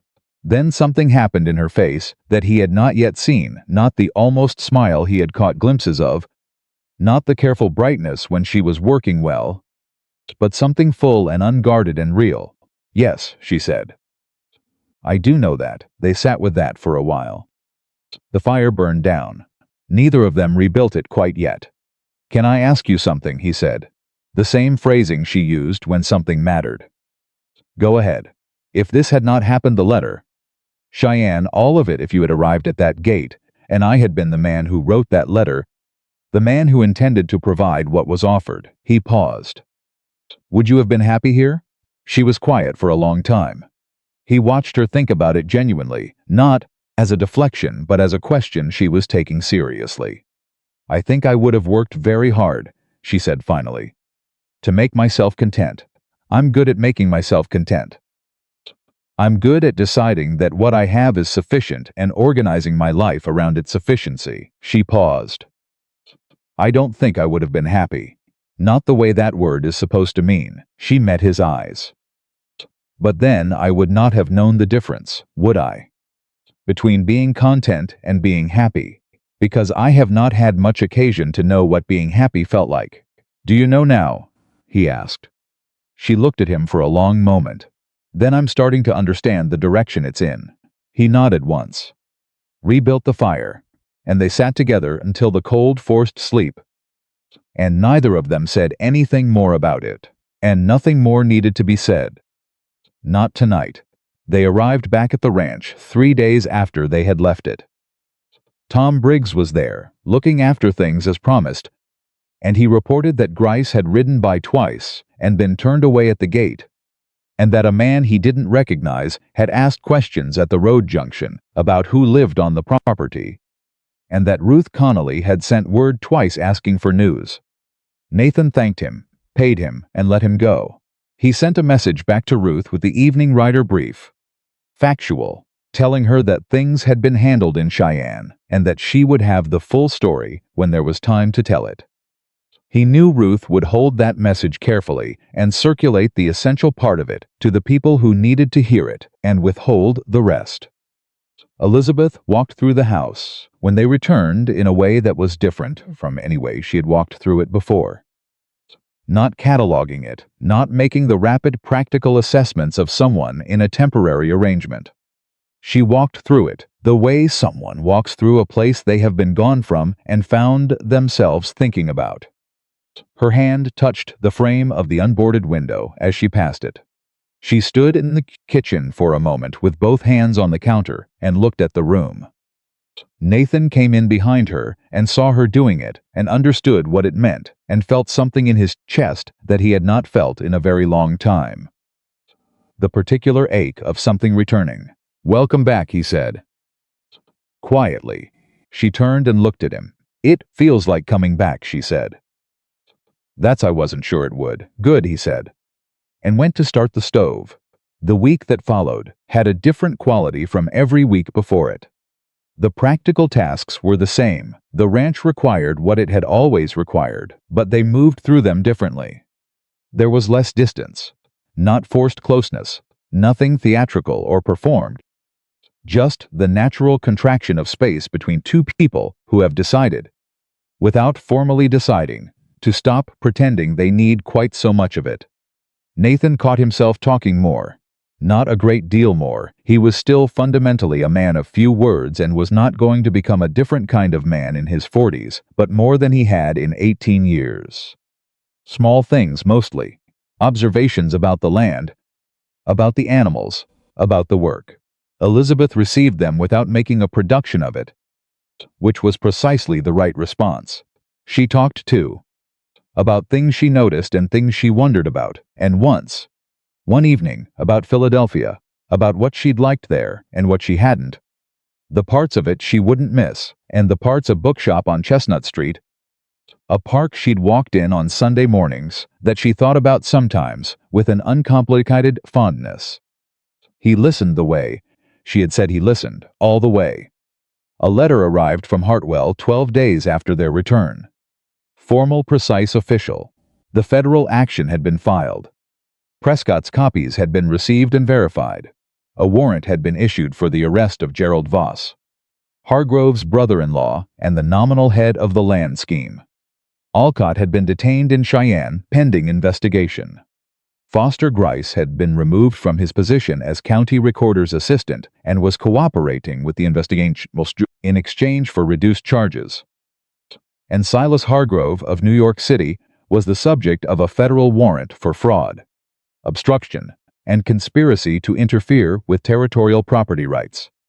Nathan read the letter, handed it to Elizabeth. She read it standing at the kitchen table, and when she finished reading, she set it down very carefully. The way she had set down the forged letter from Wyoming the very first day, except that this time the care was different. This time it was not handling something that had hurt her.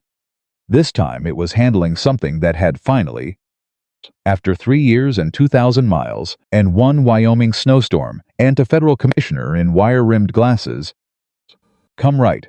She looked up at Nathan. It's done, she said. Most of it, he said. The rest will take time. Hartwell said a year.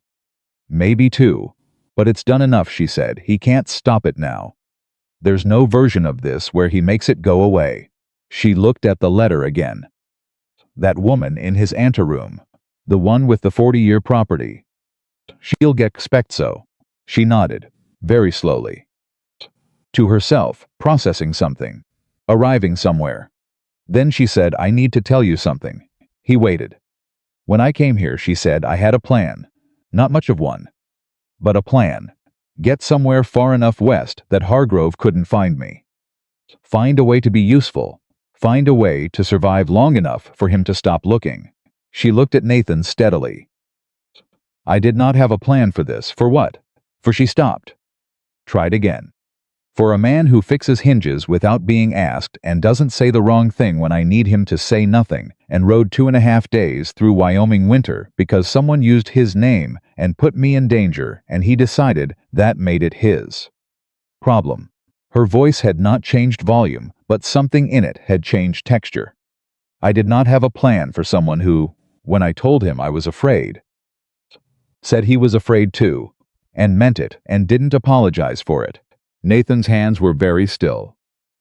Elizabeth, he said. I know, she said. I know you loved someone. I know that what happened to you was real, and I am not asking you to forget it, or replace it, or pretend it wasn't the shape of everything you became.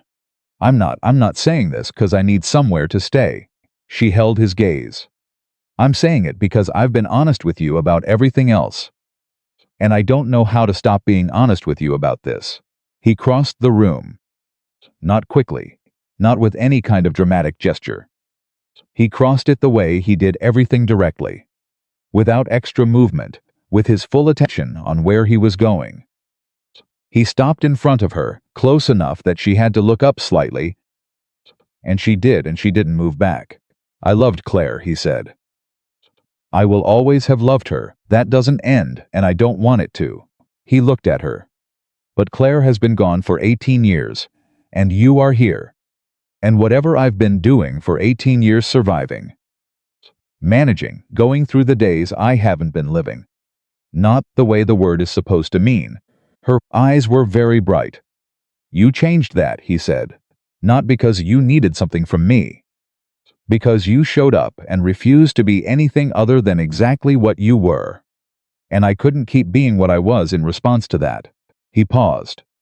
I don't know how to do this. I'm going to be too quiet sometimes, and I'm going to forget to say things I should have said, and I don't know how long it'll take me to figure out how to be. He searched for the word.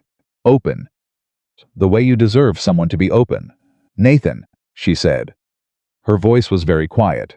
What? Stop talking, she said. He stopped. She reached up and put her hand on his jaw. Very gently, the way you touch something you're not sure yet you're allowed to touch. And looked at him for one long moment. Then she said, I've been alone longer than you have, in different ways, but longer. I don't know how to do this either. She let her hand rest where it was. But I know how to figure things out. And I know you do too. He covered her hand with his. Outside the ranch, the land extended in every direction, unchanged and unchanging, asking what he was going to do with it.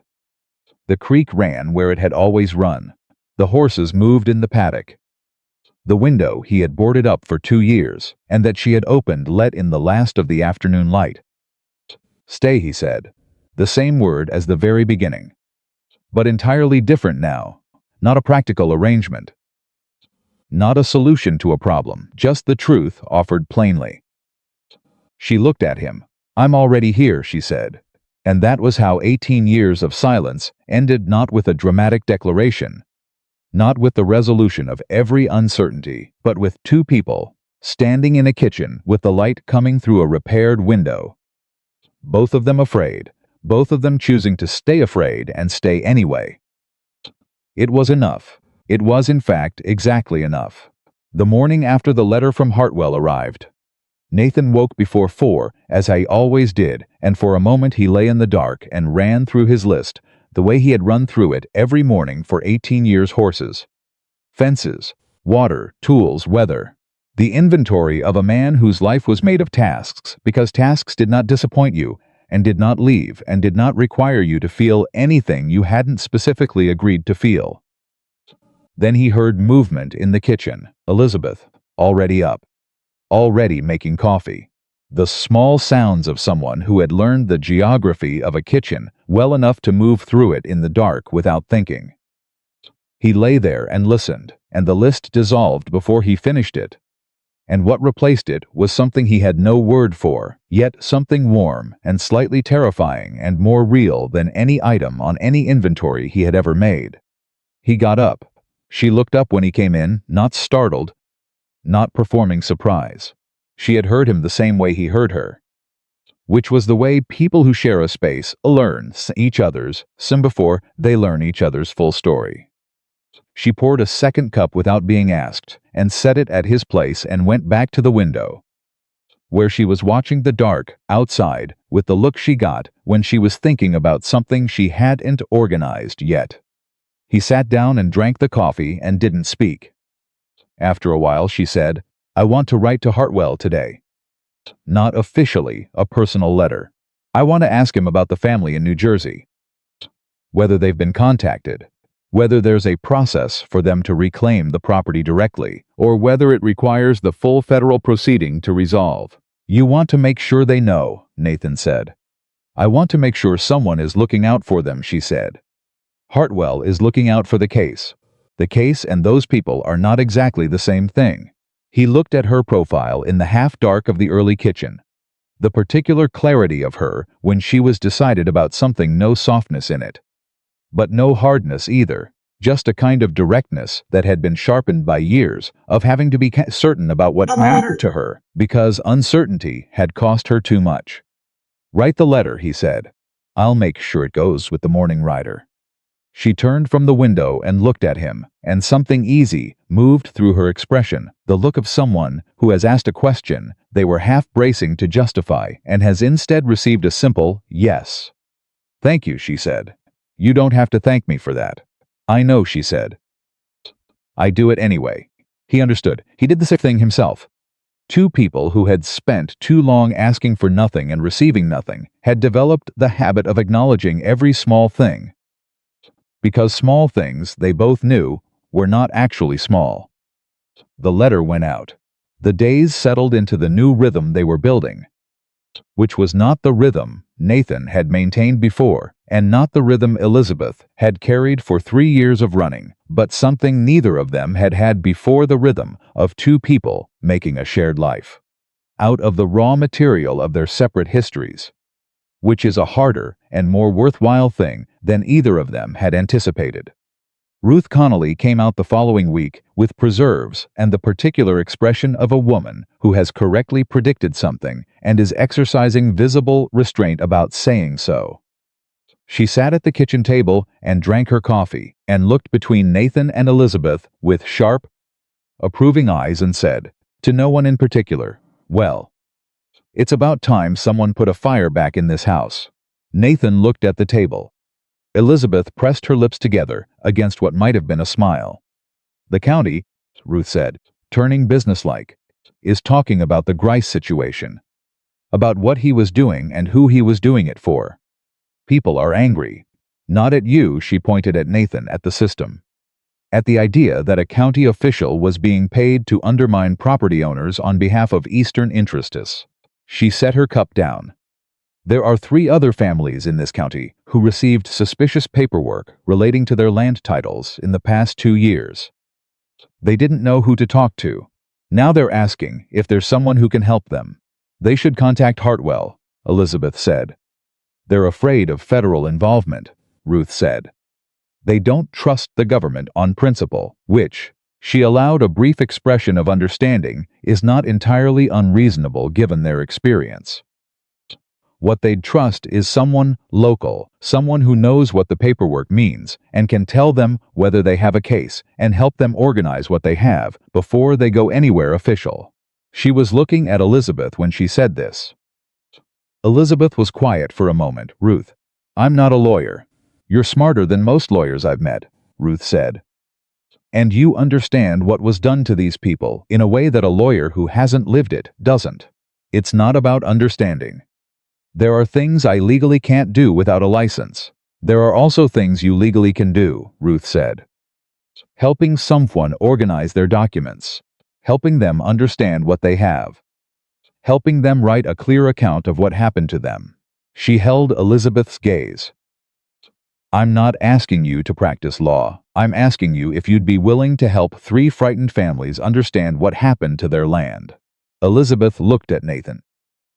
He looked back. He made his face say what he actually thought, which was that he had known from the moment he watched her in Hartwell's office that she was too good at this to stop doing it, and that the question had never been whether this was the right thing for her to do, but when she was going to admit it.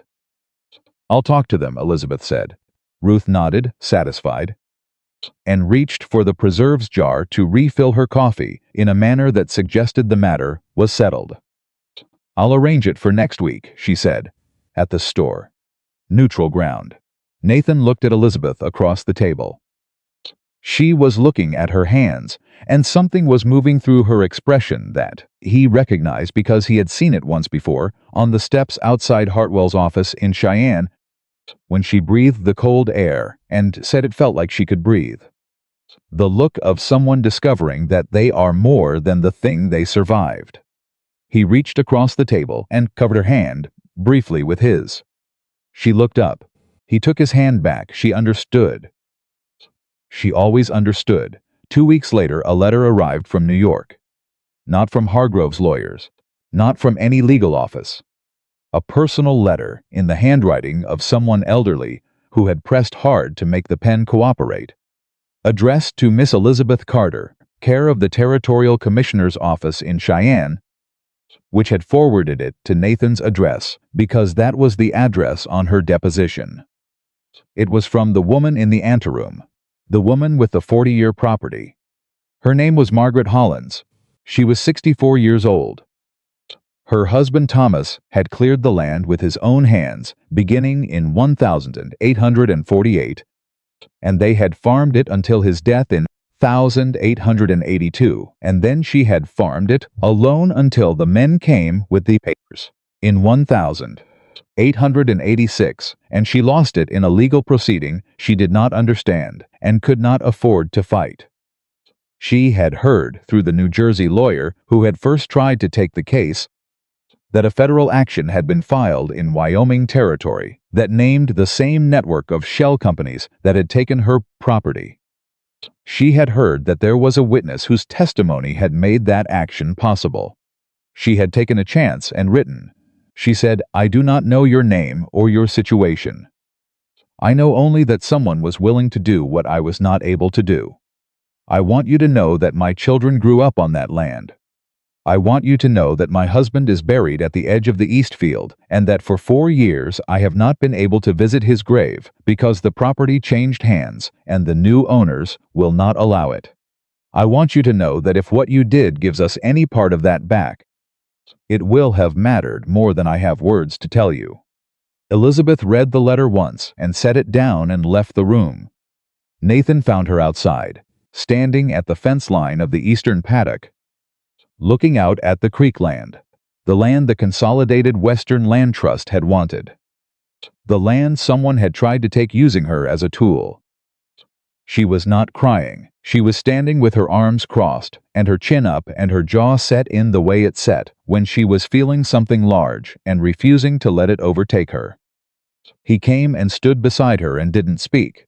After a while, she said, "She hasn't been able to visit her husband's grave." I read it. 4 years, I know. Because of a man who decided her land was more useful to him than it was to her. Her voice was level, but the levelness cost something. Because of paperwork and shell companies, and a network of people who were paid to look the other way. Yes, and she wrote to thank me. She turned her head slightly and looked at Nathan. I almost didn't go to Cheyenne. I almost took the 48 hours and the bank draft and left. He looked at her. But you didn't. But I didn't. She looked back at the creek. Why didn't I? Because you knew what it would cost that woman if you did, Nathan said. Even before you got her letter. You knew what it would cost people like her. You've always known. That's why you spent 2 years in Philadelphia writing things down from memory instead of just disappearing entirely. She was quiet for a moment. I was afraid, she said. Every step of this I was afraid. I know. I kept thinking someone braver than me should be doing this. Someone more qualified. Someone who hasn't been hiding for 3 years. There wasn't anyone else, Nathan said. There was just you. And you did it anyway. He paused. That's not almost brave, Elizabeth. That's what brave actually is. She turned and looked at him fully. And what was in her face was something he didn't have a word for, something that combined gratitude and grief and relief, and something else that had no name, because it was too specific to this moment. This woman, this man who had spent 18 years not expecting to feel it again. I'm going to write her back, Elizabeth said. I know you are. I'm going to tell her about the process for recovering the property. I'm going to tell her Hartwell's office can help her file the supporting claim. I'm going to tell her, she stopped, then more quietly, I'm going to tell her she can visit the grave, that whatever happens legally, no court order prevents her from going to the edge of the east field to talk to her husband. That's not property law, that's just a gate. Nathan looked at her for a long moment. You're going to be very good at this, he said. She looked slightly startled. At what? At whatever this is that you're doing. With Ruth's families. With Hartwell's cases. At being the person who understands what happened to people and can help them do something about it. He held her gaze. You've been treating it like a temporary arrangement. Like something you're doing until your real life starts, isn't it? What would your real life look like? He said. If you could design it. Not survival, not hiding. Not running towards something because you need to run away from something else. He paused. What would you choose? She was very still. It was. He knew, possibly the question no one had ever asked her. The question you don't think to ask a person who has been in motion long enough that their motion feels like identity. She stood at the fence and thought about it with the full seriousness she brought to everything, and he waited, because with Elizabeth he had learned that the things worth hearing were worth waiting for. This, she said finally. Her voice was quiet, almost surprised by its own answer. Not exactly this. I want more than what I've been doing. I want to study the law properly. I want to be able to walk into an official proceeding and have the weight of a license behind what I know. I want to be able to stand up for Margaret Hollins myself.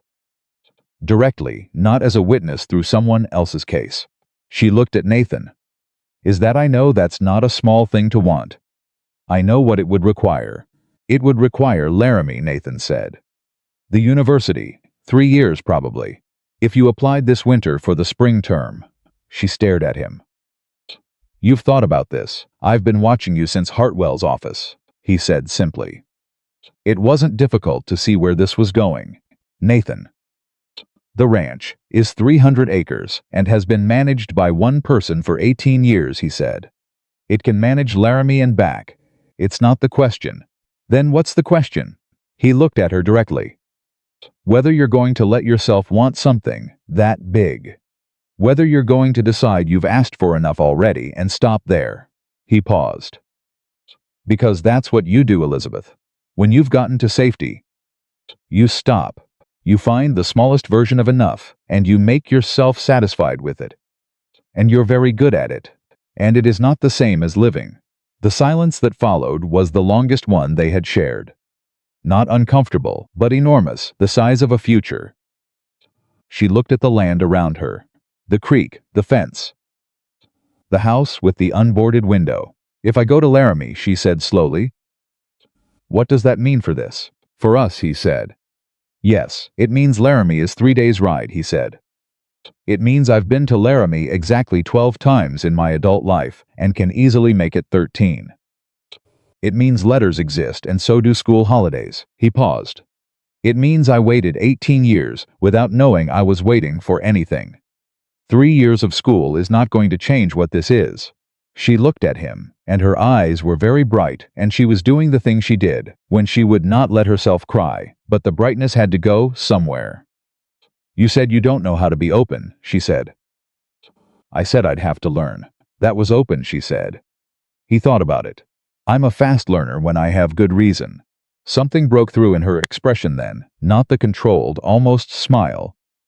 Not the careful brightness, the real thing. The full smile she had been managing to not quite show him for weeks. And it was he had not been prepared for it.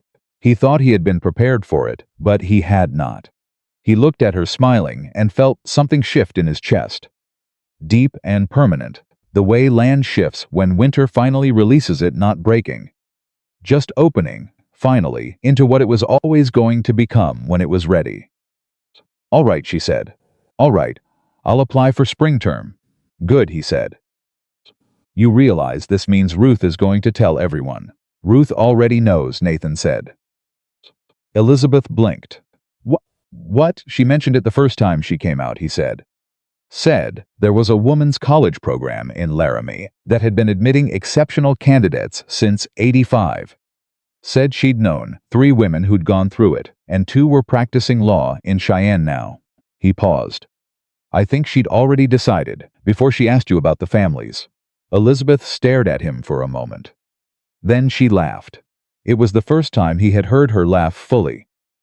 All the way, and it was short and real and surprised out of her, and it did something to the air in the paddock that he was not going to attempt to describe to anyone.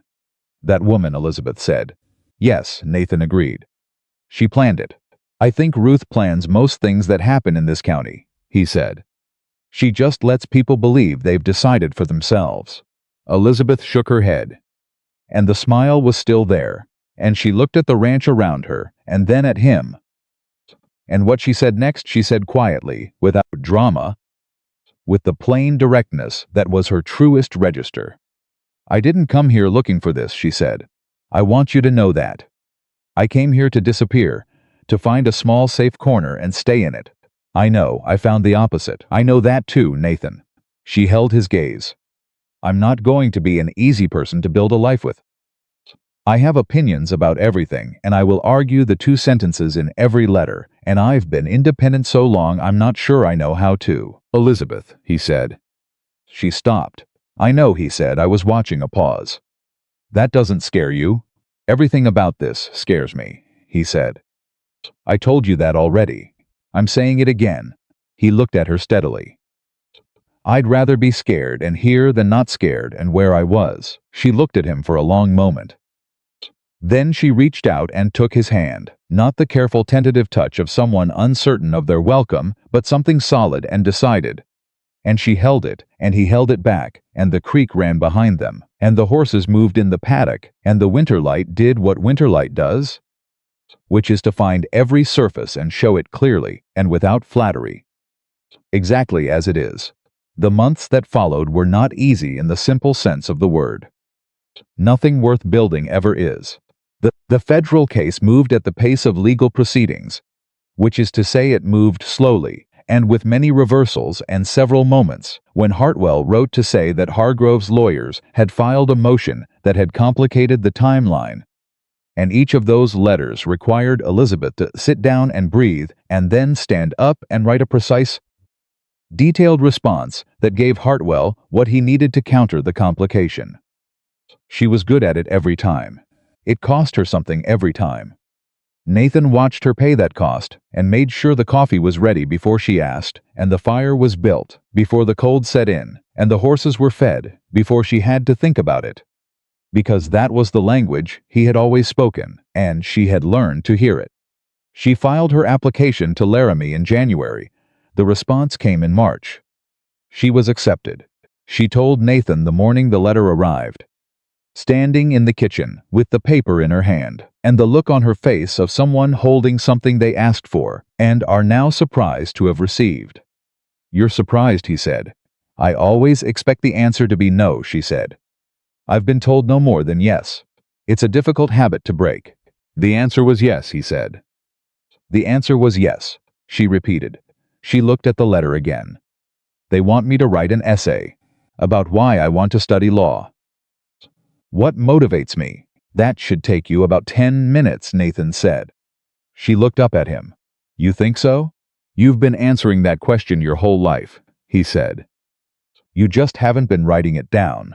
She sat down at the kitchen table and pulled paper toward her and uncapped the ink, and she wrote it in 1 hour without stopping.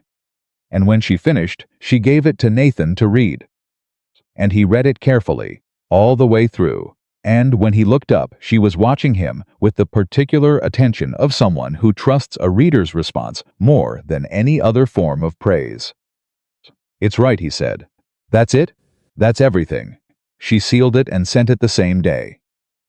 In April, a second letter arrived, this one from Laramie, confirming her enrollment and requesting a deposit. And a third, from Hartwell, informing them that Gerald Voss had accepted a plea arrangement that included full cooperation with the federal prosecution, which meant his testimony would be added to the record, which meant the case against Hargrove had just become airtight in 3 additional states. And a fourth letter, from a New Jersey lawyer, on behalf of Margaret Hollins, informing Miss Carter that the supporting claim for property recovery had been filed, and that Margaret Hollins had, on the previous Sunday, visited the East Field and the grave at its edge for the first time in 4 years, and had asked the lawyer to convey her particular thanks to the woman in Wyoming who had made it possible. Elizabeth read all 4 letters at the kitchen table while Nathan stood at the stove. When she finished the 4th one, she was quiet for so long that he turned around. She was looking at the 4 letters laid out in front of her, and her expression was the fullest he had ever seen it, not one thing, but everything at once, grief and gratitude and relief, and the particular emotion that has no name, because it is what happens when you have carried something very heavy for a very long time, and you finally set it down and discover that your hands, free now, are still capable of holding something new. "Nathan," she said. "Right here," he said. "She visited the grave."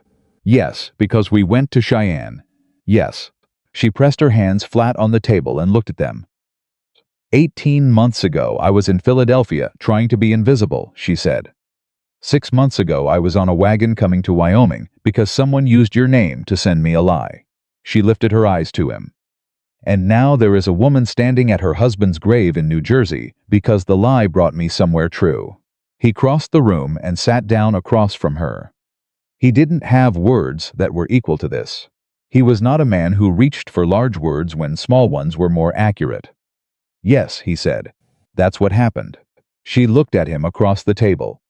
The window behind her let in the April light, which was warmer than it had been, the kind of light that comes back slowly and then all at once, and make you wonder how you forgot what it was like. "I'm going to Laramie in September," she said. "I know, and I'm coming back." "I know that too. I want to hear you say it anyway." He held her gaze. "You're coming back," he said. "And when you come back, you'll have a license, and this ranch will have a good lawyer, and Hartwell will have the best possible person to work with on the next case and the one after that." He paused. "And I'll have he searched for the right word. The accurate one, not the large one, someone I was not expecting to have. Which is better? Her eyes were bright again. She breathed carefully. Say the rest of it, she said softly. You were getting there. He looked at her for a long moment. The man who had spent 18 years in silence, who had boarded his own windows and told himself that was sufficient, who had built his life around the minimum required to keep functioning and convinced himself the minimum was enough. Someone I was not expecting to have, he said, who turned out to be the thing the whole 18 years were waiting for. Without knowing, without planning, he held her eyes. You walked through that with someone else lie in your hand. And you told me the truth before I asked for it, and every true thing since then has been because of that. He paused. That's not something I can put a word around, but I know what it is. She reached across that table and took his hand the way she had taken it at the fence, solid and decided. Without hesitation, the grip of someone who has made up her mind. Then we don't need a word for it, she said. He turned his hand over and held hers back. Outside the April land did what land does in spring after a hard Wyoming winter. It came back. Quietly and without fanfare, simply because it was time. And because underneath all those months of cold and silence, the roots had held, and the water had run where it was supposed to run, and everything that needed to live had been waiting, with the particular patience of living things, for the conditions to finally be right. The window that had been dark for 2 years let in the light. The house that had been a shelter became a home, and Nathan Holloway, who had spent 18 years learning to live without, spent the rest of his life learning something far more difficult and far more worth knowing that a man who has survived great loss is not finished. He is, if he is brave enough to open the door when an unexpected woman knocks on it, only just beginning.